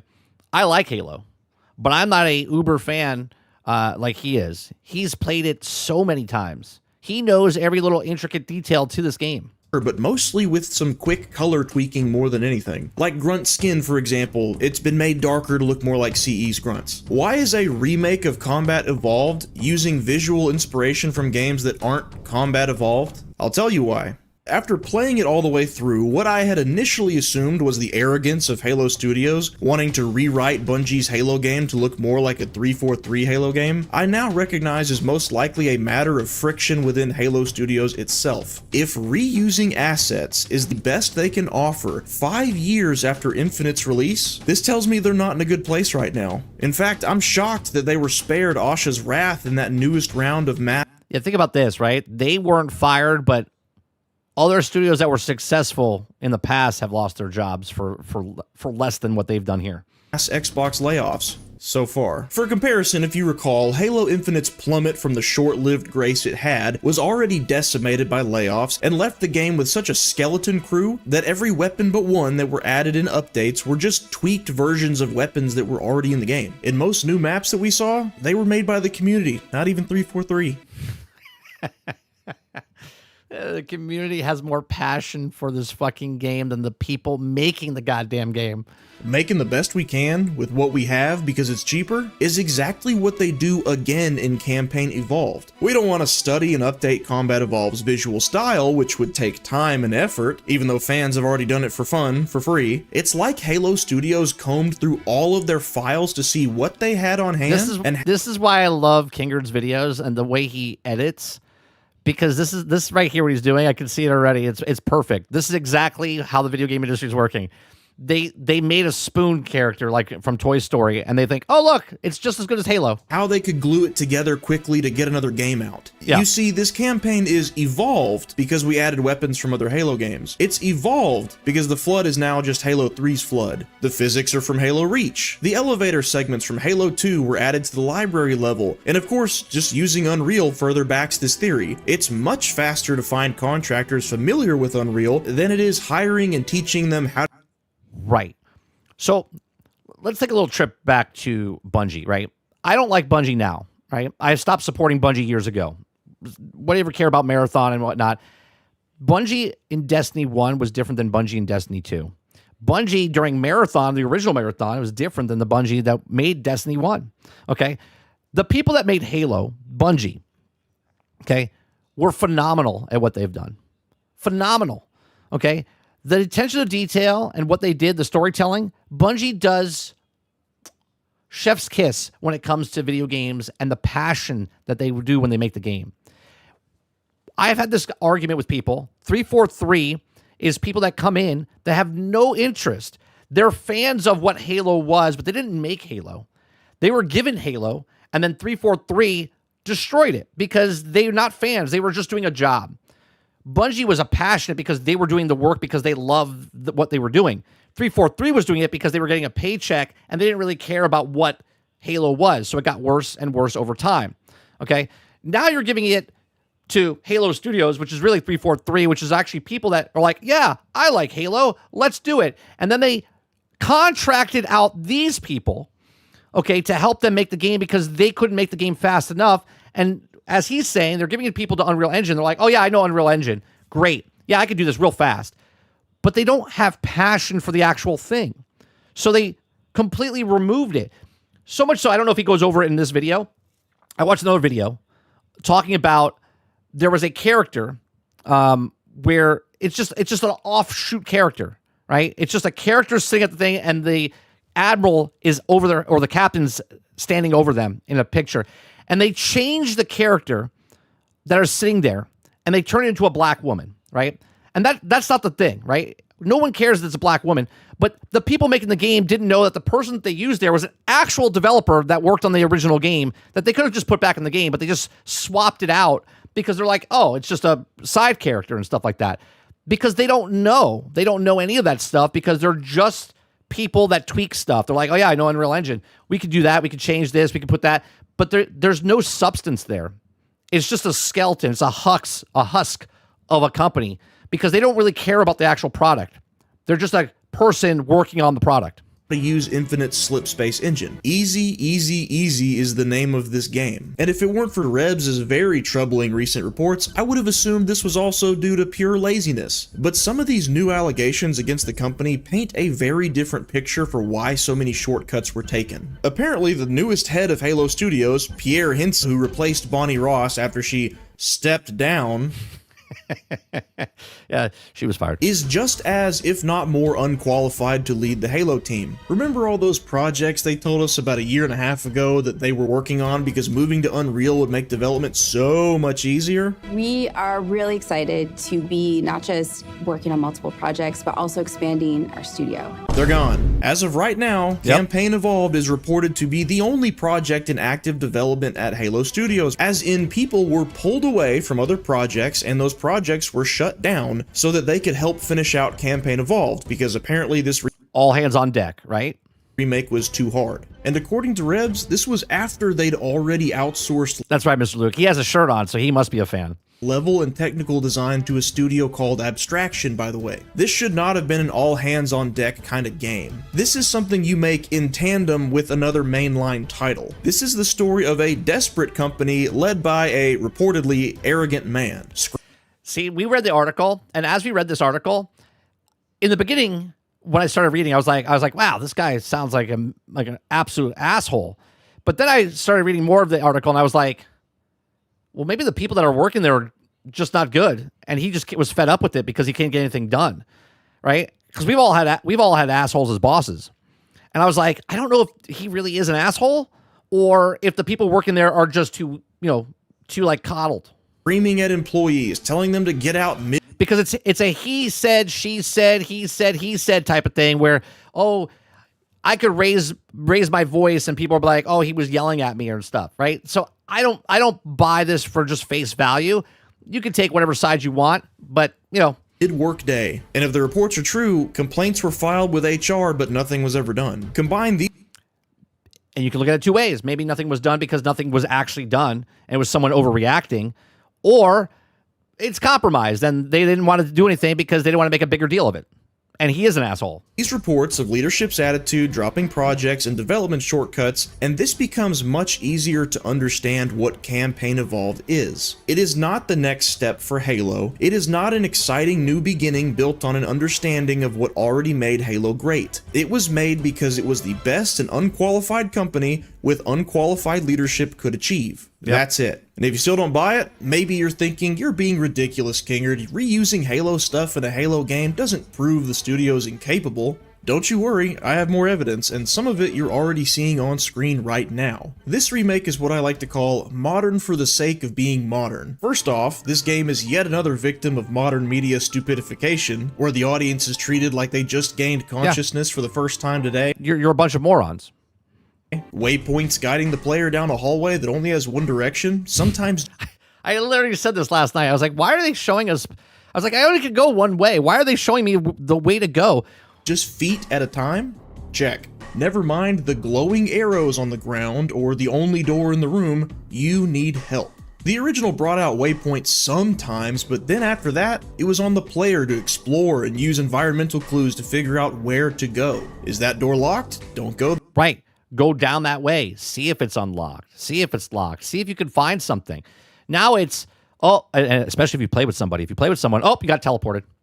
You try to go down a hallway, you got teleported. There. Are there dead jackals on the ground? You're going backwards. Turn around. And how does Campaign Evolved use 20 extra years worth of technology to improve on the areas that are most criticized for being too open or too complicated in the original? Well, the easiest way possible, of course. It adds more waypoints. And I'm not just talking the 2 Betrayals Banshee segments, those were there in the original too. I mean everywhere. Don't explore, just see the dot? It just moves. Don't enjoy the game. Just go where we tell you as fast as possible. Go. Progress. How about crowding your HUD space to remind you how to shoot with icons that you can't get rid of? Check. So what if 5-year-olds could figure it out in 2001? You're stupid. That's right. You'll forget. Here, we'll even add floating icons over every dropped item. You didn't need it then, but you definitely need it now. Trust us. Did you feel good figuring out the Banshee shortcut in the original on your own? Well, not anymore. Look, Covenant Banshees. We can use them. I love Elite that you truly are an elite Sony pony, right? And I mean this in a nice way because literally 57% of the people that were Sony guys are still over on PlayStation 4. 57% are still playing on PlayStation 4. Hence why Xbox or PlayStation's trying to get people to come over by enticing you with Grand Theft Auto and all these other stuff. They're not coming over. They didn't come over before. And this is not just a Sony thing. This is also an Xbox thing. There's like 48% of the people still playing on Xbox One. They didn't come over to Xbox Series S or X. There's a huge portion of people that never jumped to the next console. To fly straight to the control structure. Don't let anyone else touch them. The downgraded AI in this game are already less aware of their surroundings than the original, let alone are they gonna bother racing you to a Banshee. And just in case you still lose, we'll add a second one for you. Look, I get Cortana might be a tactical AI just doing her job, but when it comes to player agency during gameplay, there are limits to this kind of hand-holding. Or at least there should be. Watch this. I want you to think about the Unreal Mario and the Focus M meme. It's a meme that keeps on giving. Stealth elites, watch your motion tracker and look for distortions in the air. People like to put Halo players down by saying that Halo is just baby's first FPS, but this baby didn't need red markers over camo. Exactly, Kingerd. Enemies. Just saying. And they do this multiple times in the remake. If you're counting with me, that is 3 different indicators at the same time alerting you to where the camoed enemies are. And technically 4 if they have a big glowing energy sword. Pain. This is Pain. A game famous for having the best hit feedback of any FPS series ever made, adding hit markers because modern games do? Check. Visuals that go for realism over art style because modern games do? Check. A game whose difficulty was balanced around needing med packs to heal you, so that you were deterred from just running past enemy encounters and getting shot in the back. Now having sprint and regenerative health because modern games do. Check. I went into the sprint stuff more in my demo impressions video, so I'll keep it brief here by saying yes, there have been improvements since then. Wanting to be modern for the sake of being modern and cutting corners to do it means in this remake, the level design doesn't appear to have been altered from the original in any noticeable way to complement now having sprint. But it also does. My issue matter for the indicators. I understand you can go to the settings and turn them off and stuff like that, but the fact that I have to opt, like the standard used to be that. But now I have to go in and opt out instead of opting in. Like if I'm a person that was like, oh, I wish there was this thing. I go in the settings and go, oh, there's markers there. And you turn it on instead of turning it off, right? There shouldn't be things like that. Even the skull thing, right? They tell you that it's a third person in this game. Now, obviously, because I'm a streamer and chat told me, oh, there's a skull that you can get. And they told me where the skull was. Then we got third person view. Okay. Because I wanted to play in the third person view to see how it was. To find the skulls, it's not like just a random thing to do. You know, some people explore and find stuff. Other people don't, right? So they'll never, ever experience the third-person view that they said that was in the game because they didn't find the skull. It's like, why do I have to opt into that? That should be a thing that's, like, you told me there's third-person in the game, not locked behind third-person skull. You know what I mean? Doesn't feel as fast as it did in the demo, and anytime you get hit, it stops you, like D-Scope, but for sprint. And I'm pretty sure this game's spawn rate for enemies is way higher than the originals. You're basically fighting armies that are shooting at you at all times. On Legendary difficulty, the sprint-only strat usually didn't work and ended with me getting my teeth kicked in every time. But on Heroic, yeah, so long as there weren't required enemies to take out to progress, it really wasn't a problem just running past encounters. Dude, speedruns of this remake are gonna be so boring when a default ability lets you do it by accident. People new to Halo won't know any better not to do this, and for the old heads, if you want to turn it off to take away the... So think about this, right? To get third person, you have to find a skull to put third person on. But they put sprint in the game, but you have to find a skull so you can shut the sprint off. Temptation, you gotta find a skull first. Yeah. God, that's stupid. This one happened. Right? Like, make it make sense, right? We have added sprint in the game, but if you don't like the sprint, if you're an original guy and you don't like sprint, you have to find the skull to shut it off. But if we advertise to you that this game can be played in first or third person, but you have to find a skull to turn that on. To be in the first room of the game, so that's nice, but it's still a dumb barrier to make people... I'll see if I just watched TheKingerd's video. I didn't have to ask chat. Look for it. Stop trying to be cute, just make it a setting. Visual feedback on enemy hits has definitely been improved with brighter shields and brighter blood, and you can turn off hit markers in settings, but having them on as the default experience tells me the mentality of the team behind this remake was, well, just add it because everyone does it. Wait, I don't understand. I turned the hit markers off. How can I tell I'm hitting him? It was already pointless when they started adding it in Halo 4. It's even more pointless when you go back and add it to a game that didn't have it before. Right. Didn't need it. And mercifully, the aggressive texture pop-in from pre-launch was mostly fixed. Very I didn't see any pop in. Sarge said it last night either. I don't remember seeing any pop in. I'm sure there was, but I didn't notice it. It wasn't noticeably bad or anything like that. Very rarely did I ever even see it happen, maybe like twice. I don't want to hear any of the Reddit bros screaming at me for being nitpicky. That was a genuine complaint considering how many Unreal 5 games we have seen in recent years that did have texture pop in like that at launch. You're welcome. Halo Studios listened to me. Not me, I'm too small, but I'm sure they saw the general complaints and prioritized fixing it. So still, you're welcome. As you can see, almost every positive I have for this game's modern updates has a caveat. The cutscenes all look incredible, and a couple really did feel additive. The opening one removed the hangar sequence, but it did give more scale to the attack happening outside the Pillar of Autumn. Jenkins's tape makes great use of darkness to play out like a horror short, as it should, and Cortana in the control room was able to give more memorable visual flair to the scene without actually changing anything that happens in it. You look lonely.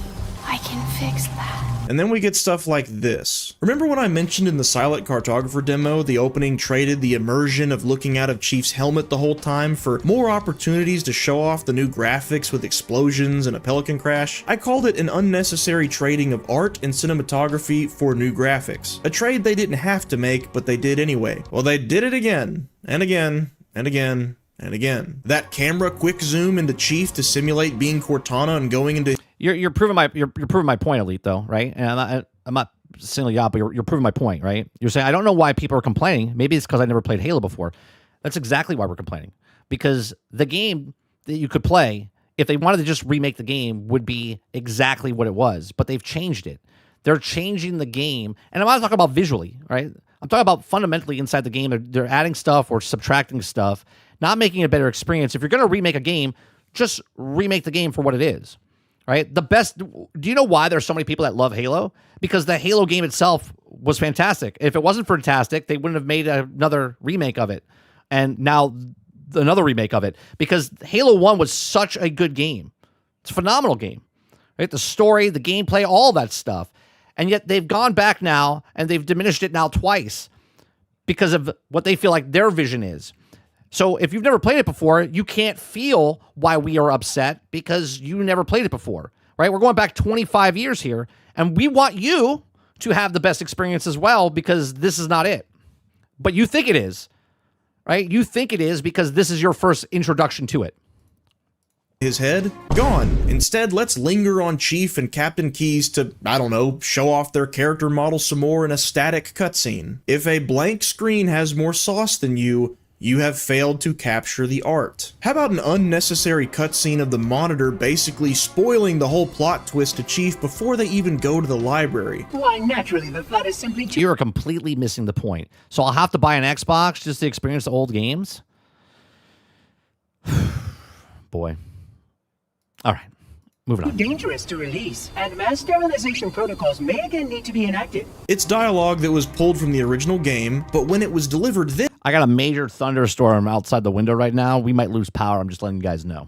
Then you were simultaneously focused on surviving hordes of flood. The point then was to have a, wait, what? Moment of foreshadowing while fighting for your life that you couldn't fully understand yet because you were distracted. The point now is to show off a new snowy cutscene that doesn't really make sense. Why would the monitor teleport them on a random mountain to talk for a little bit before going in? And I could go on. This game does it over and over again. Something unnoticeable if you've never played the original, but I have. Like, a lot. These were unforced errors. They could have updated the graphics and kept all the same cinematography, same artistic choices, but they chose not to. And to me, this is evidence that they do not get why those choices worked in the first place. And this monkey's paw of Halo Studios adding things to cutscenes, even when they aren't necessary, but ending up displaying more evidence of a crippling lack of judgment, extends beyond just the visuals. It's also in the way they directed the characters. Reusing audio lines from the original for side side characters. Good stuff. But they really should have just done it for everyone. Chief's lines were delivered fine, but for Cortana, Jen Taylor's change in delivery for this game removed a ton of her urgency and emotion that really sold. I said that last night when we played. I was like, her line delivery is not. It doesn't sound right. It sounds like sort of like just a passing by instead of like, hey, like let's hurry up. The stakes of whatever was happening in the moment in the original, especially in the second half of the game. He's delirious. In pain. We have to find him. He's delirious. In pain. We have to find him. His vitals are fading. Please, Chief, hurry. His vitals are fading. Please, Chief, hurry. The lines might be mostly the same, but the direction feels much more naive weapon and much less calculated Cortana, which is a problem considering it's Cortana that sets the tone for much of the exposition delivered to you throughout the game. This ring isn't a cudgel, you barbarian. It's something else. This ring isn't a cudgel, you barbarian. It's something else. But none of that holds a candle to what they did with one character in particular. Sergeant Johnson in this remake is the personification of, we know what the fans like, but have no idea how to deliver it. Just about every line he has is given with this big, smug, stupid Steve Harvey. It is Steve. TheKingerd said the same thing. He looks like Steve Harvey, and it's like he's talking to the camera. And he's not like talking to the people in the world. It's weird. Harvey smile, pausing to look directly into the camera for an audience to cheer. Move like you got a purpose. Now you ready to get to it? It's like an MCU. It's weird. It's just weird because the old games, he didn't talk into the camera. It's like he's there.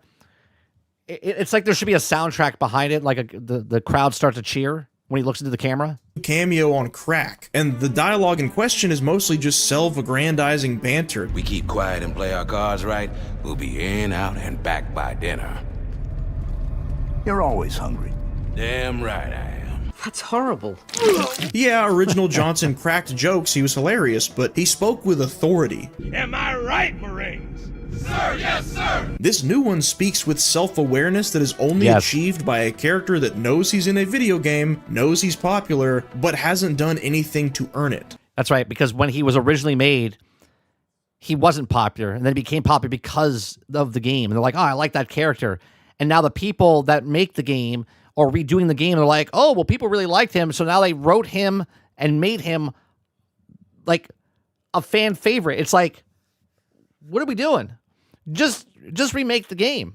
So, for the selling point of upgrading their tech from 2001, Halo Studios traded Combat Evolved's presentation, which didn't need 2026 graphics to succeed, for visuals that amount to a mixed bag. Some cutscenes are almost one-to-one, but actually do look better. Some cutscenes actually do fit as thematically, tonally appropriate improvements, and some were just removed completely, artistry and all, as though they wanted to brag about not needing a hidden loading screen anymore. So to me, this says Halo Studios' understanding of evolving a campaign mostly stops at just graphics better. Yeah. I guarantee if you asked Halo Studios how exactly do these modern mechanics tangibly improve the experience of Combat Evolved, they would not have an honest answer. That's all they had to do was take Unreal Engine and take the old game and just make it better looking. Keep everything the exact same.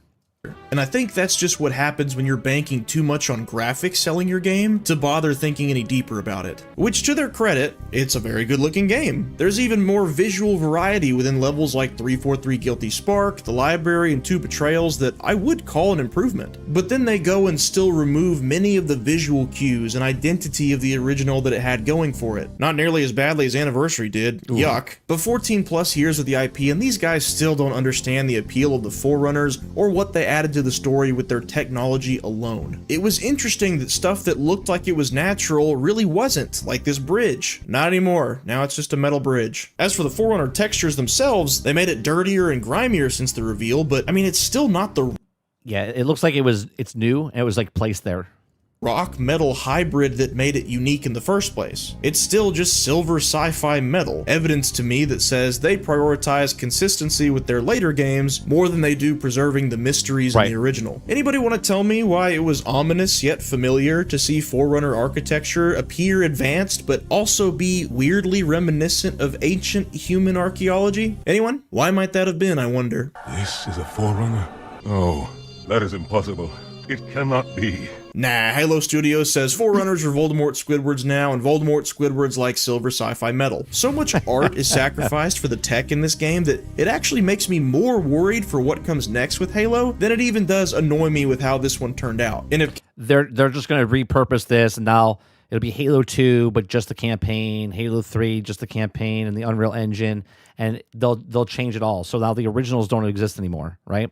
Campaign Evolved represents Halo Studios' understanding of Halo today, what does that tell us about what their current plans are for the future? Let's take a guess. Halo Studios might have given up on trying something new for the time being, but their motive seems to be exactly the same as it was the day Bungie left. This remake continues a 4-game streak of Halo trying to appeal to everyone first, and Halo fans second. Add in the show while we're at it, 343 is the ones who greenlit that anyway. And I'll hand it to them, they left much of the level design alone, which is great, but then that begs the question, aside from graphics, what was added to justify this remake? Was the Arbiter included somewhere, since canonically he is here? Were scenes from the novelization added in to expand on the plot and characters? No, none of this. You get hit markers and sprint. There is enough residue accidentally left in the cup after pouring out Combat Evolved's soul that this remake isn't a bad game, but when the single purpose of its existence is to get us to beta test them trying out Unreal Engine, complete with added mechanics for familiarity among modern shooters that have never... The sucky part of this is in all cases a minimal viable product, right? They're taking what the Unreal Engine is, and they're trying to see what they can do at the bare minimum and see what the profits are. Okay. Instead of making a game and going, okay, this is what we can push the envelope because of Unreal Engine. But that's not what they're doing. They rapidly put this together. They pushed it out to give them some street cred. Okay. They completely tarnished what Xbox's brand was, because this is like, when you think Nintendo, you think Mario. When you think Sony, you think Uncharted or Spider-Man or God of War. When you think of Xbox, you think of Halo, you think of Gears of War. But now Halo is on PlayStation, right? So Xbox fundamentally self-destructed their own stuff, and then they're also putting a shittier quality stuff, minimal viable product, over on the other platform, and this is what they give them now, which is mind-boggling to me, because if you're going to make it better, then make it the best it could be. Like, blow us away, because Halo fans would be like, oh my God, this is amazing. But Halo fans are like, what the fuck is this? And PlayStation fans are like, oh, I'm so glad I get to play Halo now. Never been needed in a Halo before, it's not a necessary game either. Halo has spent all this time trying to become the next big thing instead of protecting the thing that made it big in the first place. Now, I promised no downfall of Halo video, so consider this part just a small aside. Every game post-Bungie has felt like a reboot. Every game has felt designed to be a new entry point for... That's because the people working on the games are... You're never going to get Bungie, right? Regardless of Bungie, like I said earlier, Bungie is Bungie. Bungie back in the day was phenomenal developers. They wanted to make awesome games, and they did. But the people making Bungie games that Bungie has nothing to do with and trying to follow what they did is never going to be, because they're not passionate like the people that made the game originally. Strangers to Halo, and Campaign Evolved is no different. They're just going back to the beginning to do it this time to try and win over the PlayStation natives. Well, with MCC available on Xbox and PC, a package of 6 games that altogether are cheaper than this one, well, of course PlayStation is the primary target audience for this. Just revisiting this game in the first place tells me that what was once the face of Xbox is hurting so badly, Halo Studios likely feels it has no choice but to try to refresh the player base yet again. Right. And I guess this was the game to do it, because I can confidently tell you after beating it, aside from the 3 prequel missions, there is almost no reason for anyone to play this version over what we already have. Yeah, you can go play the Master Chief Collection. It's a much better game overall. It's cheaper too, because you can play all the games and have a better experience. Mega fans are going to buy it because it's Halo, but I imagine your average normie that already has MCC, why would they care enough to cough up $50 for this? It honestly makes me sick that the only version of Combat Evolved available to PlayStation players is this one. At the very least, they could have tried packaging this with a port of Combat Evolved. I think that would have made everyone happy. But recent news tells us that investing in PlayStation players might have all been for nothing. Since Asha Sharma took over the reins of Xbox... Now imagine this, right? Imagine now, because she comes in and is like, we're making exclusives again. that the next Halo remake, whatever they do, they don't even put it on PlayStation. They just put it on Xbox again. It's like, holy shit, what are you doing over there? The Xbox brand has made it very clear they're done with the let's take a slice of everyone's pie model, and they're going back to prioritizing exclusivity. I guarantee you that if it weren't for the biggest point being hammered home at the reveal being that it'll be available on PlayStation, and them not being able to walk that back, this game would have absolutely been an Xbox exclusive. But if it were always going to be an Xbox exclusive, would it even have been made? My money says no. No, it wouldn't have. Because why would you have to make it again? The only reason they made that game was to test out Unreal Engine and also to try to get the PlayStation people. That's it. We already have Halo Combat Evolved. So just like that, Halo's newest plan to inject new players might already be dead. In fact, I'll go lifelong Halo fan, I am completely apathetic to the console wars. I could not care any less than I do. But I can definitely say what's best for Halo may not be what's best for Xbox. Meaning, I don't think console exclusivity is what's best for Halo. And it's no, well, Halo's always been since 2003. Excuse me. Halo's been on PC since 2003. It's on Mac. It's on PC. It's always been multi-plat since 23. I'm sorry, since 2003 for 23 years. Okay, so it's not like they're not asking to be exclusive. They've never been exclusive. They've always been on PC and they've always been on Xbox. But putting their main character on the competitor's platform, they lost the buck there. Certainly not this remake. I think they should have just ported MCC to PlayStation. I really hate that so much sauce was lost in that would have been a much better and smarter choice. They just made MCC over there instead of redoing this translation when making this remake. And there will likely be people who try this game as their introduction to Halo and go, meh, and don't bother going any further. Well, if they're on PlayStation, they may never get to go any further, I guess. So what can we guess is next on the horizon just looking at this game? Well, anyone who's evolved past late stage Monkey could see that they were banking on a lineup of remakes if this one was successful, but are they actually going to do it now? There's a tease for a Halo 2 remake at the end of this game. Does that just mean nothing now? I think the answer to that... Oh no. They're definitely making the remake, but are they going to put it over on PlayStation now, which is funny. I guess we'll see how many people buy it on PlayStation, and they'll see if it's worth it. That depends on how specifically Xbox and PC sales go. If Xbox makes Halo go back exclusive, are they really going to try selling a Halo 2 remake to people who already have access to Halo 2 Anniversary? I mean, at this point, probably, but it'd be dumb. How about a direct sequel to Infinite that ties up its loose ends? Well, probably not that either. They continued that story in a book. Right, didn't that ending just get you hyped to go out and read a book? It's no different from what they pulled off with Halo 4 killing off the Didact in a comic, and Halo 5's AI Uprising Aftermath being in a series of books that follow Halo 5. Can't wait for Halo 7 to be yet another soft reboot because this company is allergic to continuing storylines and games. Gotta keep rebooting, gotta keep refreshing the player base. So for the first time in 20 years, I can't confidently tell what Halo's doing next. The best I can do is guess. I can't tell if the remake gravy train will continue. I can't tell if the next Halo is going to get the resources to even be worthy of a new mainline title, and I definitely can't tell if Halo Studios can afford to focus on spin-offs. Are there even Halo books? Yeah, did you miss the whole part up here? Where was it? He had the whole timeline. We paused and we showed the whole thing right here. This right here. Look at the lore. These are books. One of the easiest in gaming to keep fresh with how big the universe is, with all its storytelling potential. We're back to the first.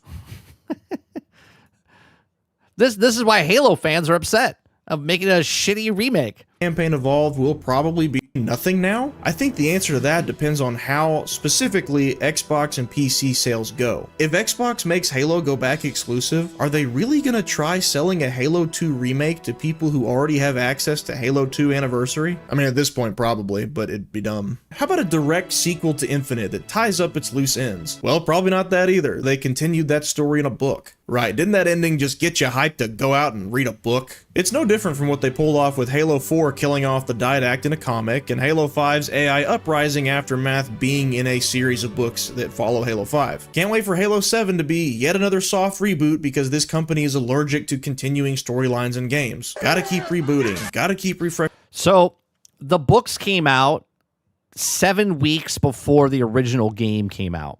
And this is where the guys come out and they're like, give me 1 second. I I gotta get my props. Okay, I gotta get my props. Well, actually, 30, the books came out way before the game even came out, so them adding stuff to the game is just in the books.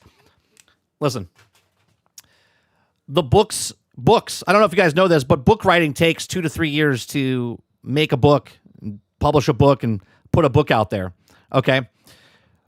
They did it in 7 weeks. 7 weeks, they put it out there, and they gave them an arm's length type of thing to keep it going. Like, they had nothing to do with it, Bungie originally, because Microsoft owned Bungie at the time. And then when Bungie left, they had to give them the Halo franchise, right? So Microsoft decided to make the books, but they made them fast because, 14 levels of management, who knows what it was back then? It could have been 36, okay? So when people are like, oh, it's in the books, that's great. Comics, books, and games and movies are all different platforms. So the video game was one story because the video game is what sold tens of millions of copies. It's what's pushed Xbox into the gaming sphere, okay? So when people played Halo, they played Halo and they loved what Halo was. Then obviously, if you're a Halo fan, you start reading the books and you're like, oh, this is more lore, more stuff, more things. And then Halo 2 comes out, and then if you like to dive into that. But if you're just watching the MCU and not reading the comics, then this is your canon. If you're just playing the Halo games, this is your canon. So when they start adding stuff and start doing different things and going back and then making a game, then changing the certain things, and someone's like, well, this was in the game, you're changing the fundamental thing of what the game was, right? So Halo fans, even though they're fans and they read the books and the comics and all this other stuff, they're getting a broader view of what the Halo is, okay?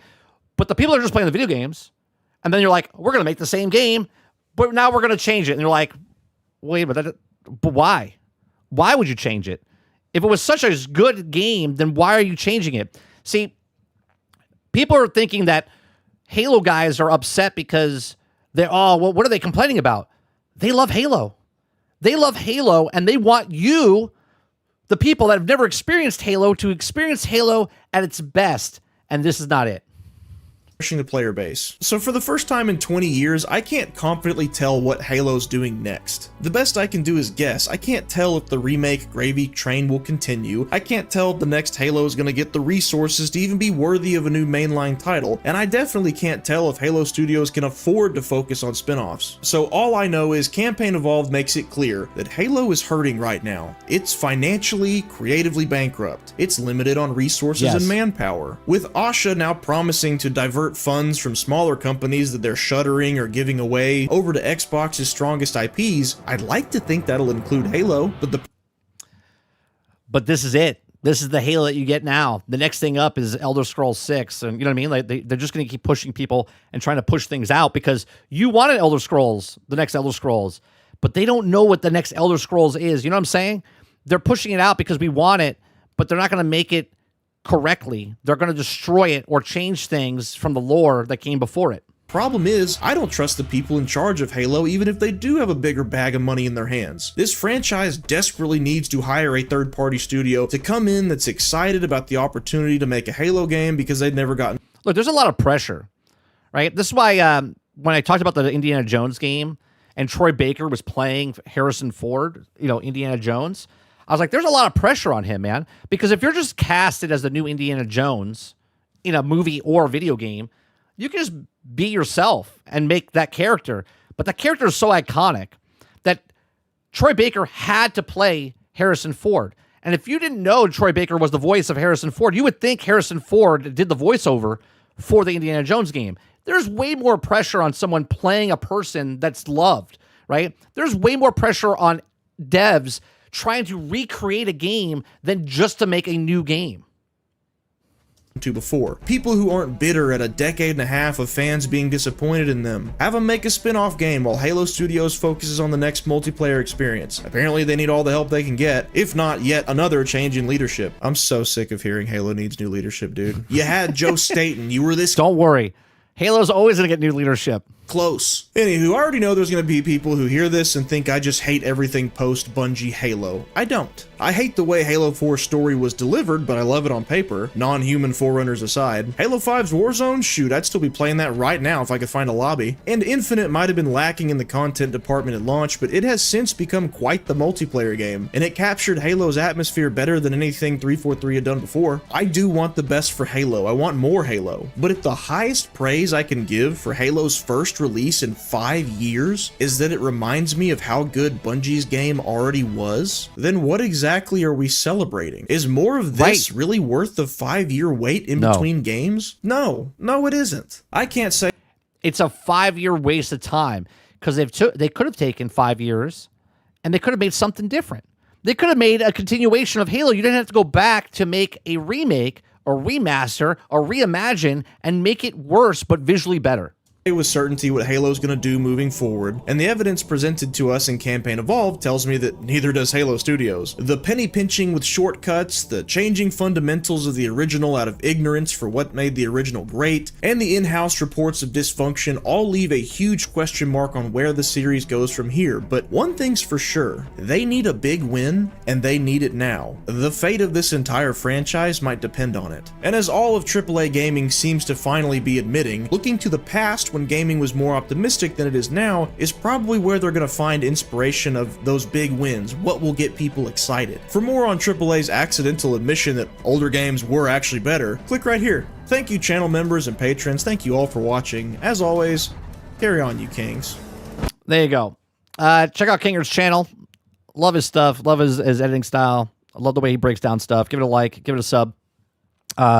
He'll be on the show on episode 500 of GXG on Thursday nights. There's an episode tonight of GXG, episode 498. We're just 2 weeks away. 2 weeks?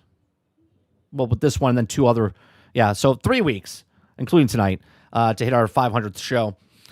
So he'll be on the show. Greg Owen will be on the show. Fake Wizard will be on the show to help us celebrate our 500th episode of GXG. Let's see, what time is it? It's 11:48. We watched those 2 videos. There's a long video. I don't think we're going to watch the whole thing, but I'm interested in Soulframe, right? I'm interested in Soulframe, and Force Gaming has played for Soulframe. I played Soulframe last November. I haven't touched it since then, but we're going to watch a video here, and we might not watch the whole thing, but we might not.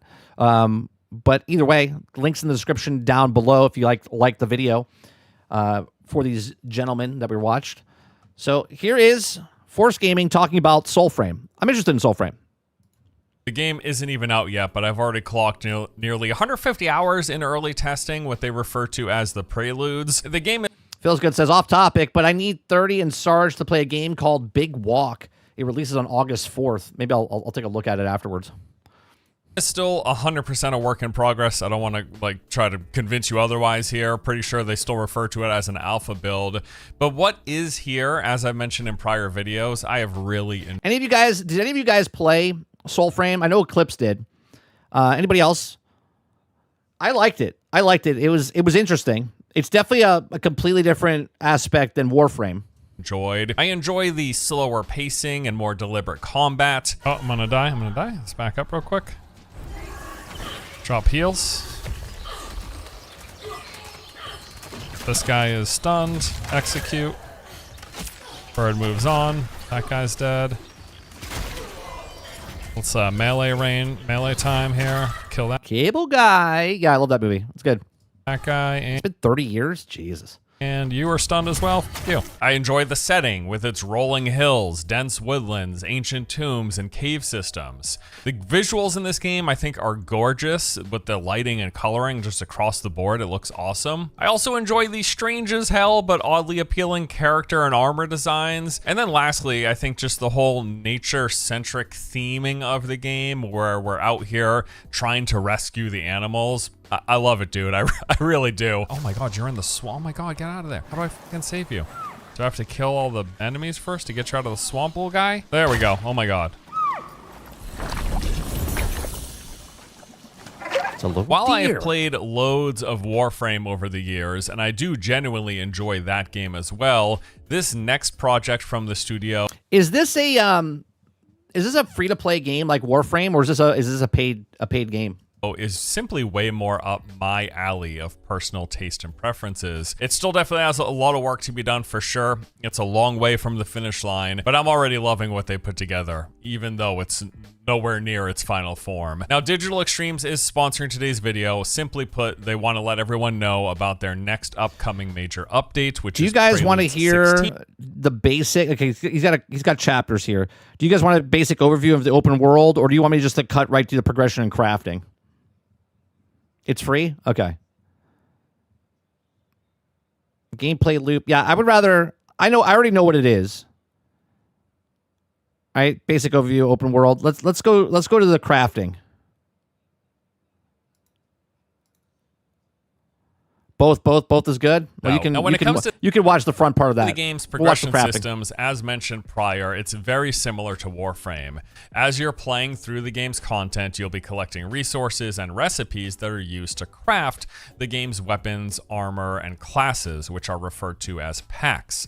Once you have crafted them as well, there are then multiple forms of leveling these up, improving their stats, gaining passives, and even unlocking new skills. Oh, and then also now with the changes to weapon drops, the fact that just weapons actually drop thanks to some of the recent updates, you don't have to focus on crafting those as much anymore. That's You'll good. just get them. So you go out, you do some content, whatever form and stuff that you want to do, and then you're gonna like find a recipe, and then once you have that recipe, you'll gather the resources, and then you'll craft the item. And in most cases, just like in Warframe, this crafting comes with a build timer. So you'll start the craft, it'll take some amount of real world time before it's complete, and while that's happening, you just go out and continue playing the game, eventually coming back and gaining access to whatever that item was. The game will be free to play when it comes out, but Digital Extremes, from what I understand, never do paid content. All their monetization is tied into like the progression stuff if you want to speed up, essentially. But the funny thing with the game is, I was saying this last time I was playing, like I can be playing with a brand new pact and level 0 weapons and have just as much fun as like a max level thing. Basically does. It is funny when you start. I have like 2 characters. So I kind of don't care that they have in Warframe and similarly in Soulframe that they do build timers for certain things, because it doesn't even matter. I can be playing with the shittest weapon and still be having a lot of fun just with all the different variety and stuff, and combat feels good. So once you've said found and crafted a new weapon that you want to use, you equip it and you go out and play, gaining experience and leveling up in the process. And this happens just like Warframe. Any weapon you want to use, you'll upgrade that weapon and stuff as you use it. And your weapons. So for packs, the classes, as you level them up, this increases your base stats, or virtues as they're called, and also grants you skill points that can be spent in the packed skill tree. Weapons level up as well. They go to a current max level of 30. Every new level increases that weapon's stats, but also every 5 levels, you get a skill point to spend in the corresponding combat arts, the skill tree for that class of weapons. So for example, if I've got a sword and shield and I find a new particular one, I start leveling it up. After 5 levels, I get a skill point to spend in the sword and shield skill tree line. So yeah, and that works for all the different classes and weapons. I think right now there's like 7 or 8 different classes in the game that you can do that with a large variety of weapons that feed into that process. Armor in the game doesn't go through this same leveling process. It's rather simple. You just find the recipe, craft it, and you put it on. No, Sarge, this is a complete opposite of Warframe, right? There is no fast anything in this game. This is a slowed down, more methodical type of fighting and stuff like that. I mean, I haven't played where I'm seeing anyone flying around like a corkscrew trying to get to the end of the game. You know what I mean? And what you're wearing is going to depend on the visuals that you like, fashion frame, or the defensive bonuses that will be scaling with the game's various attributes. And they do have a transmog system, so if you have the stats you want on one thing but the looks you want on another, you are able to make any piece of gear look like ones that you already have. There's also multiple types of enhancements of making those weapons stronger. You've got runes that are farmed from the game's various bosses and other sources. There are totems that you get from charming animals or rescuing them from their cages. And then you've got joineries, which provide this flat stat improvement scaling for the weapons that you apply them to. So as for the game's overall loop, like what can you expect while playing through Soulframe? Well, after you go through the intro tutorial process, see some cutscenes, fight some bosses, get slowly introduced to the systems, and get your bearings with everything. Then at that point, the basic loop kind of looks like this. You pick a pact that you want, a class that you want to play with, something that you like, its abilities, its style, its passives, whatever, along with some weapons, a primary weapon and a secondary weapon. And then you just go out in the open world and start doing. What did he get for saving Bambi? It was probably just a quest, Sarge. Stuff, clearing content, going through dungeons, clearing points of interest, doing quest chains or votives as they're called. In the process, leveling up, collecting recipes and resources, finding all this stuff. The dungeons are fun in this game. And you'll be gaining experience, leveling up your class, your pact, as well as your weapons and the corresponding combat arts. And then once you've gotten a couple levels. Yeah, but the thing you sent me isn't that Dragonwild? I already have it on PC. Or found a recipe or stuff that you wanted to acquire, you can head back to the Nightfold. This is your own personal base of sorts. It's like a house location where all of the major NPCs and crafting progression stuff happens. So once you're there, maybe you'll spend some skill points to level up your pact or combat art from leveling up the weapon that you were using. Maybe you start crafting some piece of gear or material upgrades. And then while that building is happening or whatever, you then head back out into the world.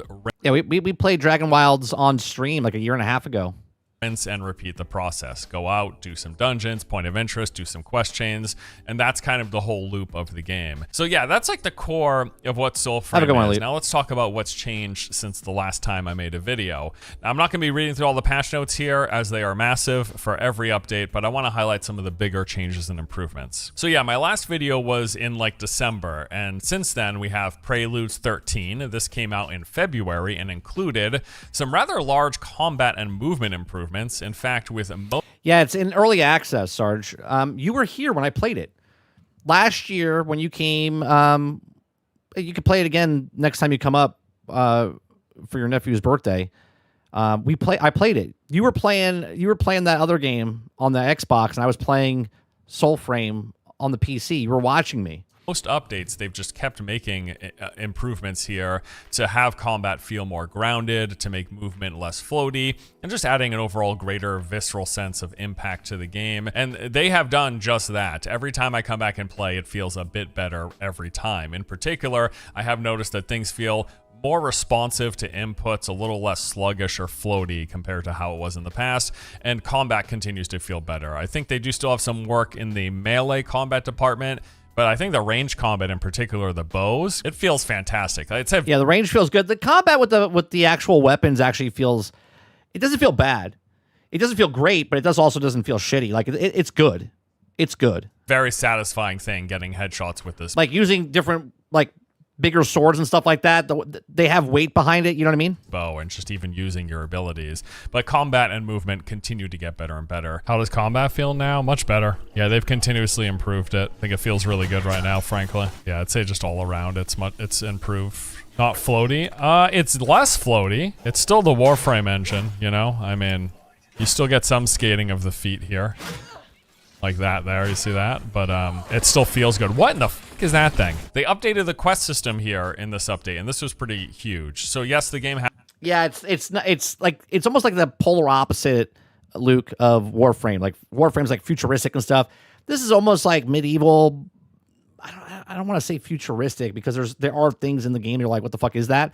But it's more medieval dark type of stuff. Has a main story quest and multiple side quests, a lot of which are tied to the various NPC crafters and such. But then there's also this whole system of repeatable open world questing. Now in prior builds a couple years ago when I first played in I think 2024, it would just be the case that you'd be going through the open world and you'd have a quest chain randomly appear. And then they changed it so you had to locate particular NPCs of your chosen faction in the world and they would give you a quest chain. Well, now they've improved it even further. So all across the game are these world trees. You are initially introduced... Yeah, it literally is the polar opposite, Altern. ...to these as a means of clearing the fog of war in the surrounding area and marking points of interest in those sections of the world. Well, now these world trees, as they still exist in the world, They also have the world quest attached to them. So interacting with the tree is going to give you multiple quest chains to pick from and then go out and complete in the surrounding area. There was a new point of interest type called the Organ. It's basically a POI with this big major event and a final boss encounter at the end. I got to see it in my most recent revisit and it was wild. Dude, what in the Does this hurt? Yep. Also, they added... You should have gotten chewed up there. A brand new world boss, the Vadagar Bear. It only comes out at night and is added to the growing list of open world boss encounters. They added some new mini quests. These are found by discovering various notes hidden throughout the world. There were several new gear options added, including new magic staffs, gauntlets. I think you only can play this on PC right now. I don't think it's on console. Twin blades and armors. And they've done some expansion of the customization for your character, new hair, color, head options, and more. Okay, so that was 13. Prelude's 14 then launched in mid-April. This included a brand new pact or class called the Duello. There's an entire quest chain that leads up to the unlocking of this new pact, and it comes with 3 abilities. There's the Flintlock pistol shot. I might do this. The ability to boost your attributes and slow enemies around you. And then the third ability spawns a ghostly clone that matches all of your attacks. So it's 2x attacks for its total duration, which is awesome. And then the unique passives for this pact include perfect dodging, having a chance to cause enemies to bleed, and perfect dodges spawning a decoy. Tarta's like, oof. Didn't Travis say he's planning on playing this? All right, pack it up. Pack it up, boys. Where we joke. They leave behind after you successfully do a perfect dodge. With this new pack, they also added a brand new weapon type to the game, rapiers. Brainchild says, and then in the prologue to Warframe, a lot of the lore from Warframe will originate from Soulframe. Oh, I didn't know that. So because you love playing Warframe. So is this like in parallel into the same kind of universe? Does this take place on the planet, or is this like a prequel to Warframe? Like this is the past? Along with this, there were several of those and some other new weapons and armor added. There's some new progression system for Orlick. So Orlick, this is the old man NPC that you encounter pretty early on in the story, and he's a mainstay at your base. Well, now there's a whole brand new... Is that a little baby on his shoulder? Quest chains and rewards from him, like getting an increased range to your visibility of your spectral sight. They had some big improvements with this update to joineries, runes, your journal, and the votive system. This is hundreds of years before the events of Warframe. Oh, that's cool. So this is like a prequel to it. Got it. Quest system and new point of interest encounter, the Siege of Mirafure. I think that's how it's pronounced. I'm not sure. Sieges are awesome. They're these multi-stage encounters at points of interest, typically like large castles. And this latest one was particular. So I have a question. I don't know the world that they're on, but does the world in this game, is it a planet you can go to in Warframe? Really cool playing through it. I thought it was really awesome. So yes, Mirafure is one of the latest ones, and I guess in addition to the dungeon runs and going through all those, these are some of the bigger objective-based gameplay encounters and points of interest on the map. There's a total of 4 of them in the game at the moment, and this provides sort of endgame chases for players. All right, and then the most recent update, which came out in June, was Prelude's 15. With this, they added a whole rework to looting and crafting, and this was huge. So now it's the case the weapons actually are drops in the game. Previously, it was just blueprint, get the resources, craft weapons. Now, weapons just drop. There is still the system of crafting, but you're also going to be constantly getting weapon drops, and what weapons can drop will depend on the enemies you're fighting and the location you're fighting at. So different enemy types, different types of content, they all have their own chance to drop certain weapons. When a weapon does drop, it can come in one of multiple rarities. That would be badass, Sarge, if you could do that. As well as having the additional random tempers, which are bonuses of a large variety, adding all sorts of enhancements. So did you, speaking of that, feels good, did you play the demo? I played the demo this weekend. I actually kind of liked it. It's a little rough. Obviously, I'm not going to get it right when it comes out, but I was very surprised with Hell Let Loose Vietnam. Essentially, they added an ARPG-like loot chase system to the game where you're going to want to farm for certain weapons, hoping to get specific temper rolls when the weapon drops by smiting. Did I just get a blue weapon? Oh, and then when you do get a particular weapon with the tempers that you want to roll, you can then further upgrade its rarity as well as its attributes or virtues, scaling depending on whatever preferred build you're going for. And then later down the road in the future, they are planning on expanding the temper system to give more player agency. There's a lot to this game, man. Retune temper. I mean, if you know anything about Warframe, there's a lot to it. It's a very good game. I like playing it. Obviously, I haven't gone back and played it a lot because I'm waiting for like the full release. If you happen to get ones you don't like coupled with ones you do. Did you play it, Sarge?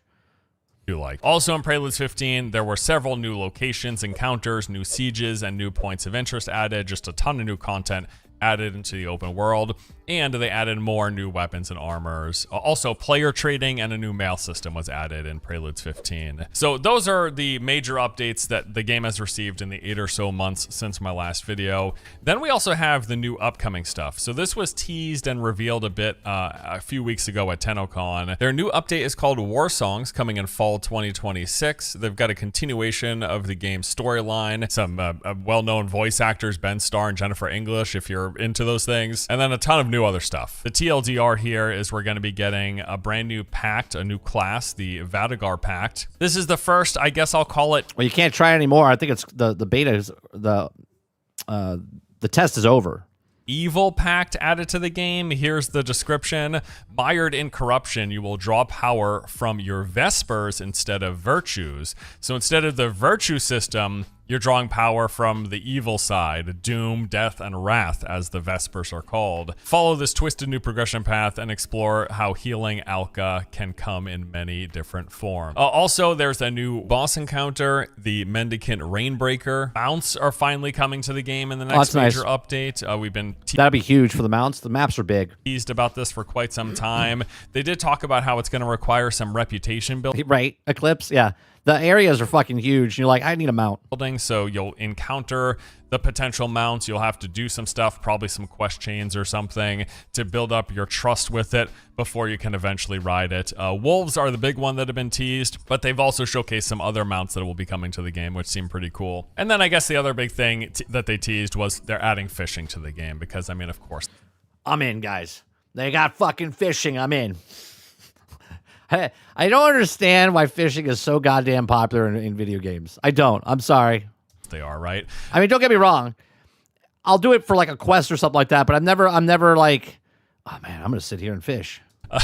Okay, so that does it for our updated look at Soulframe. As I said at the top, I genuinely really enjoy this game. I have loads of fun every time I jump back in, and it's also great to see all of the changes and new content that they add every time. I mean, there's quite a significant amount of stuff, changes, and improvements that have come to the game in, again, just like the 8 months since I had played it last. So really stoked, love the game as is, and can't wait to see what the future holds. We do have links below if you want to check it out for yourself. Now, they do sell Founders Packs as a means of gaining access to the Preludes testing, but also it's exactly right, Mr. D. It's just easier to wade in the water and grab the fish. Who needs a fishing rod?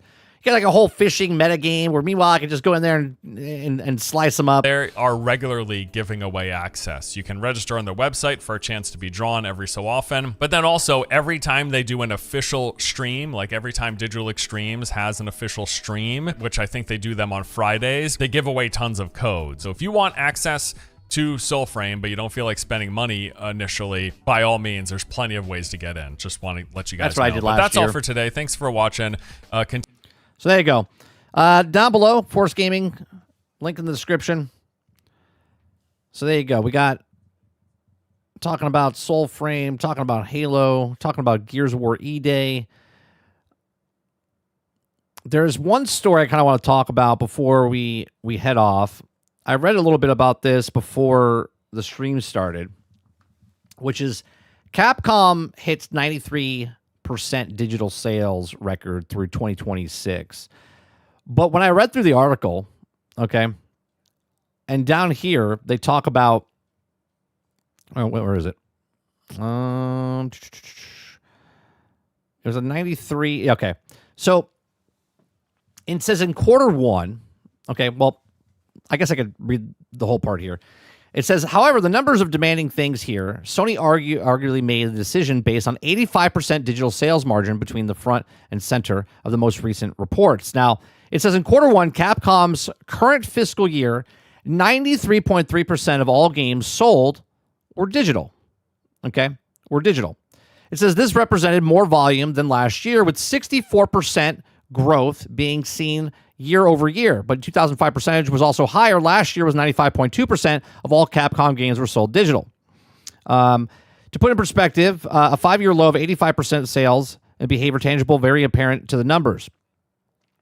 In terms of the split, 60% of digital sales were recorded on PC, while 33% were on console, which makes you wonder, okay, where's the other 63%? Right? Well, I'm sorry, 67%. Okay? Or, yeah, 67% on console, right? In terms of split, 60% of the digital sales were on PC. So 40% weren't digital, right? Which doesn't make sense because it's all digital on PC. And 33% were on console.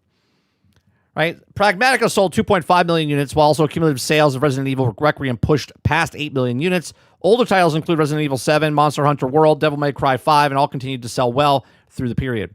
Right? I don't know. When I read between the lines here, obviously the title of it is Capcom's 93% digital sales. But 33% were on console. People are still buying physical discs and stuff on console. And that's the number they're not telling you about. They're just telling you that the total thing, right? They're just telling you the total number of 93%, but 60% of that was on PC. I think the 60% of the 92% digital. 90, yeah, but okay. But that's my point. 93% of it was digital, 60% was on PC. 33% was on console. So what, we're only talking about, what, 7% then? We're talking about 7% was physical? Across the whole platform? Is that what we're talking about? 60% of the 30%, of the 46%, where the fuck are we? So if 100%, 93% was digital, 60% of that was on PC. Obviously, that's all digital, right? That's all digital. So that number is kind of skewed. You see what I'm saying? Because if majority of the players were buying it on PC and PC is all digital, Sony coming out and saying, well, everyone's buying digital. Well, yeah, on PC they're buying. Do you see what I'm saying? Of course we need a number, but what I'm saying is they're fudging the numbers when a headline, I guess I'm already talking about the headline, right? The headline says Capcom hits 93% digital sales, which is to put more foundation in. Well, see, this is why Sony is going all digital, because Capcom's got 93 digital sales. Well, they sold 60% of their games on an all digital platform. So this skews the number, and this doesn't mean shit overall of why we shouldn't have physical, is basically what I'm saying. It's almost like the media is being paid by Sony to print some bullshit. Yeah, but this is Capcom, right? This is Capcom. It's not a Sony thing. But headlines like this do lean more towards why we should go digital. See? 93% of Capcom is digital. It's like, okay, there's still 7% there that's not. And majority of this is on PC, which is all digital, which you can purchase games in multiple places, which you can't do on Sony if they go all digital.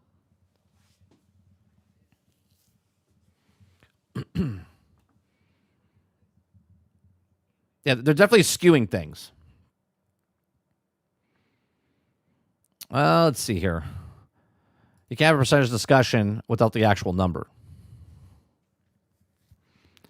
Well, I'm having a percentage conversation because of the article written trying to make it more foundational that we all have to go digital because this is another headline to push it more that direction is what I'm talking about. With these numbers, you get about 20% physical sales on console.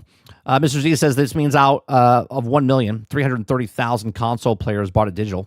They better hope more physicals were sold. This sounds like I'm wearing a tinfoil hat. Right, let me go back to Mr. Z, what he's saying here, right? Obviously, they better make more sales, because if that's only 300,000 people that bought it on console, that's fucking horrendous, right? Right?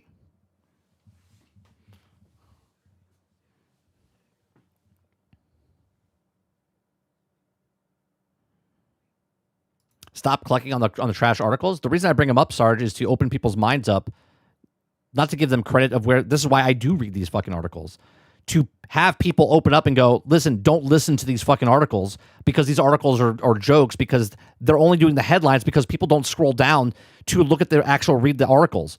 How many times do we have people submit articles in this fucking chat that never read past the fucking heading? This is exactly why I bring up these articles.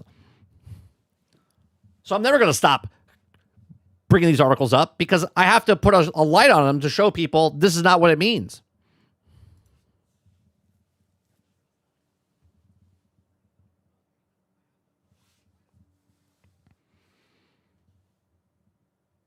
No, we didn't cover it because there's the podcast tonight. This is how it works, Travis. I know you submit stories. I know this is going to sound harsh, but I talk about what I want to talk about on the podcast that I want to talk about. I don't have to bring up Andrew Wilson or EA in any way, shape, or form in any of my stuff if I want to or not. I look at what's interesting and what we can talk about. And if it's something that I want to talk about or I think is interesting, then I don't talk about it.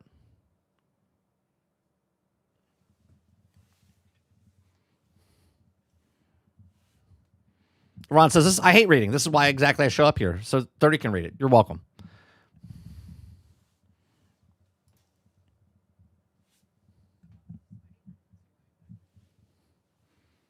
Yeah, it's Android Wilson. And the last thing we're going to talk about today is I'm seeing it tomorrow, right? Spider-Man. All right. Now, I'm not going to do any kind of spoilers or anything here, but Spider-Man is doing absolutely fantastic for the people that have seen it. 91% of the reviewers, of 203 people, 91%, and then 98% of people have seen this.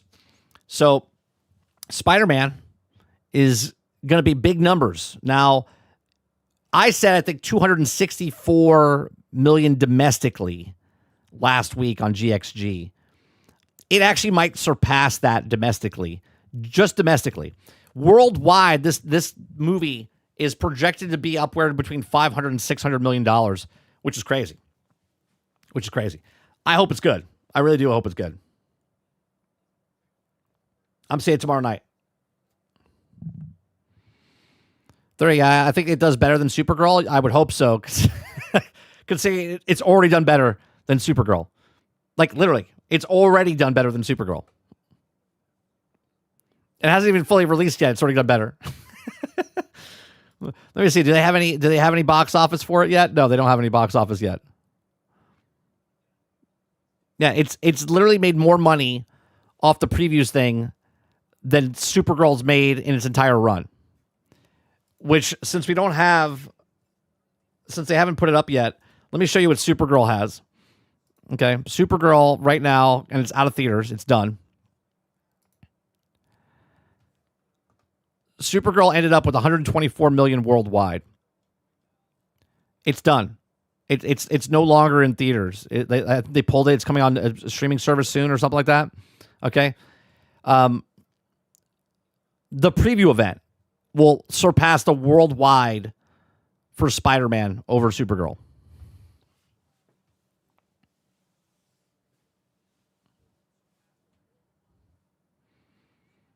Mr. Z says the extra 7% physical is only 70,000 out of the million. Alter says exactly. Those numbers need more info because they only know one side, the digital sales. So if it's 70,000, right? And they sold like 10 million games or whatever it is, that's the 7%. Now, I think we actually do have a number. I think that they actually came out and said the total sales. They have like 150 million games sold. Hold on, let me see if I can find that number for you.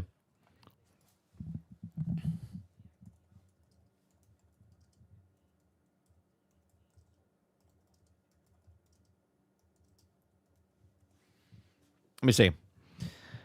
They came out. Capcom sold a record-breaking 59.07 million video game units during the fiscal year ending in March 31st, 2026, right?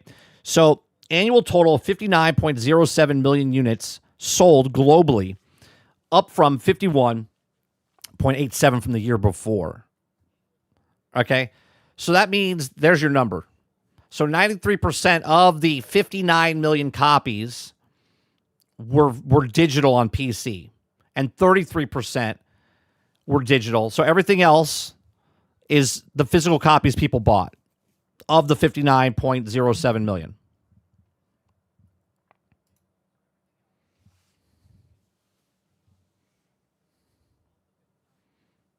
Travis says Marathon might be better, though. I don't think so.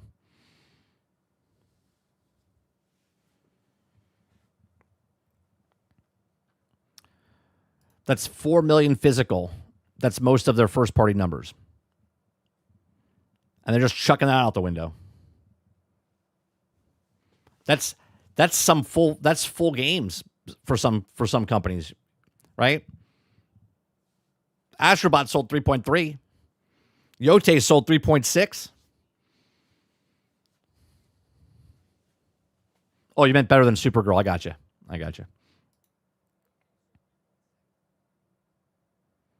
I don't think Howard the Duck's better than Supergirl. It might be. Let me see. Can you imagine if Howard the Duck 1986?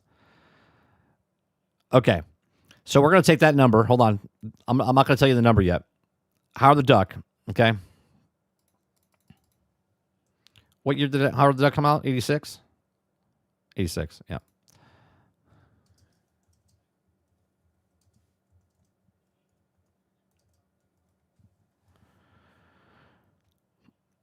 Okay. Ooh, it's close. It's real close. So if you did the inflation, okay, for Howard the Duck in 1986 compared to Supergirl, okay, compared to Supergirl in 2026, Supergirl made a grand total of 124 million worldwide, and Howard the Duck made 115 million worldwide. So it is better than Howard the Duck, but not by much. Not by much.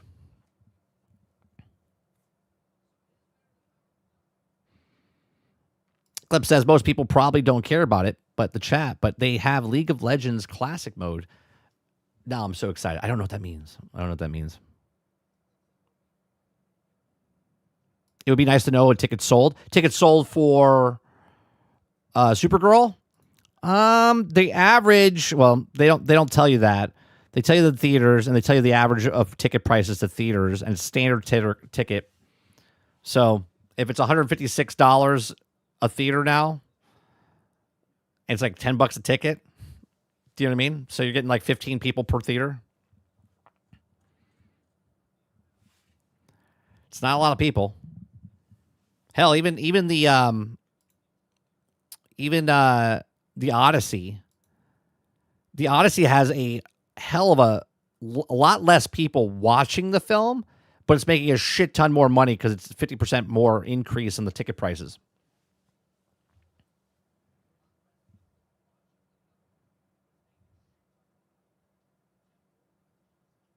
Oh, 100% that would be better for inflation calculation, but because nothing will ever be, was it Gone with the Wind? Gone with the Wind has more people that have ever seen that movie, and it'll never be broken. And I say never. And I never say never. Like Gone with the Wind, basically everyone on planet Earth saw Gone with the Wind when Gone with the Wind came out back in the day. It's like ridiculous amount.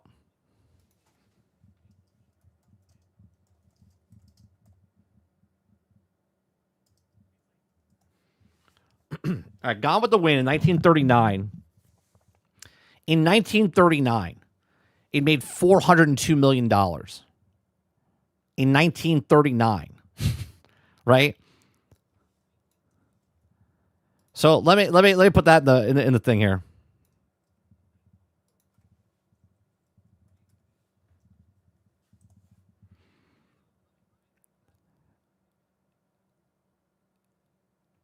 what would that be?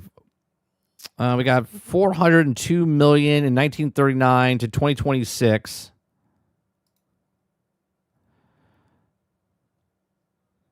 So this is what it would be, right? So in 1939, worth 9.6 billion. 9.6 billion. It's a lot of fucking people to see a movie back then, especially. Right? What were ticket prices for a movie theater back in 1939?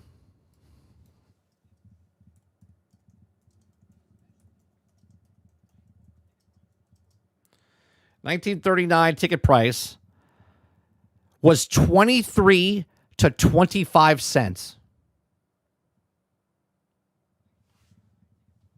Think how many fucking people had to watch that thing.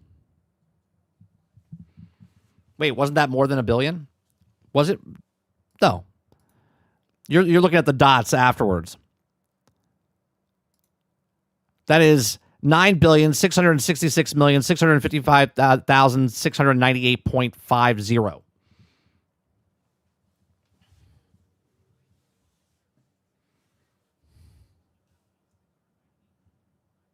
Yeah, 25 cents to 23 cents the movie. Yeah, that's how fucking money. That's how much money they made back then.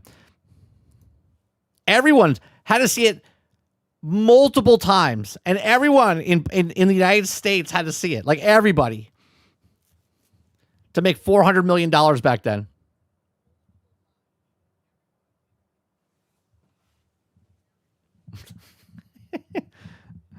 That record will never be broken, because the closest movie, but they don't do inflation, right? They don't do inflation, right? But 1939, that's crazy, because now you're paying for a movie, right? You're paying for a movie. You're paying like $25 to see a movie, where they paid 23 cents to see that movie.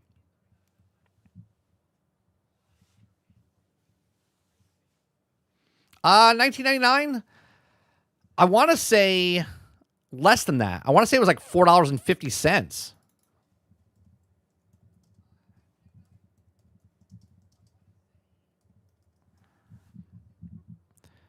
$5.08 on average. The average cost of a movie ticket in 1999 was $5.08, which equates to $10 today. And that's why when you look at movies come out and it was like, oh, it broke $1 billion.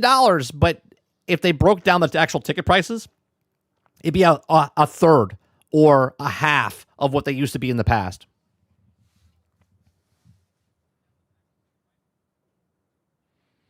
Ron says, hear me out.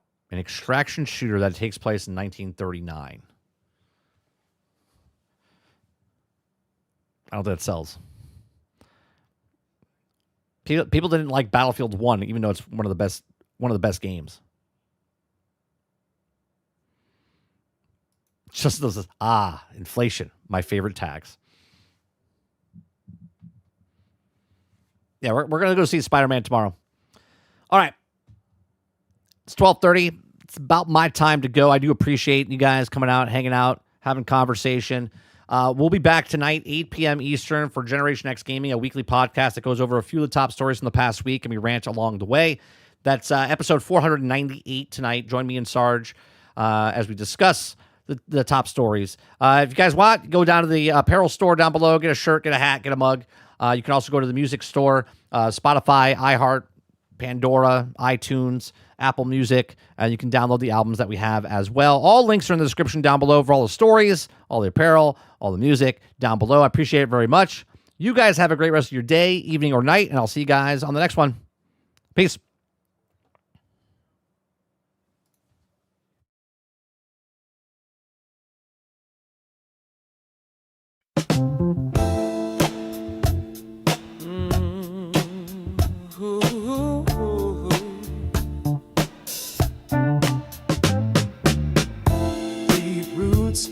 Skies. He don't talk much, but he's wise. One line, one vibe. Heart so big, he saves the tribe. Branches stretch, fists swing wide. When you're with Groot, he's on your side. Gentle giant, nature's son, but mess with friends, he gets it done. He may not speak in many ways, but you'll feel love in what he says. But I am Groot, yeah, he means it. I am Groot, you better believe it. He's the tree with a soul, the leaf with a spark, shining bright in the deepest dark. No cape, no crown, no need to shoot, just 3 words. I am Groot. Oh,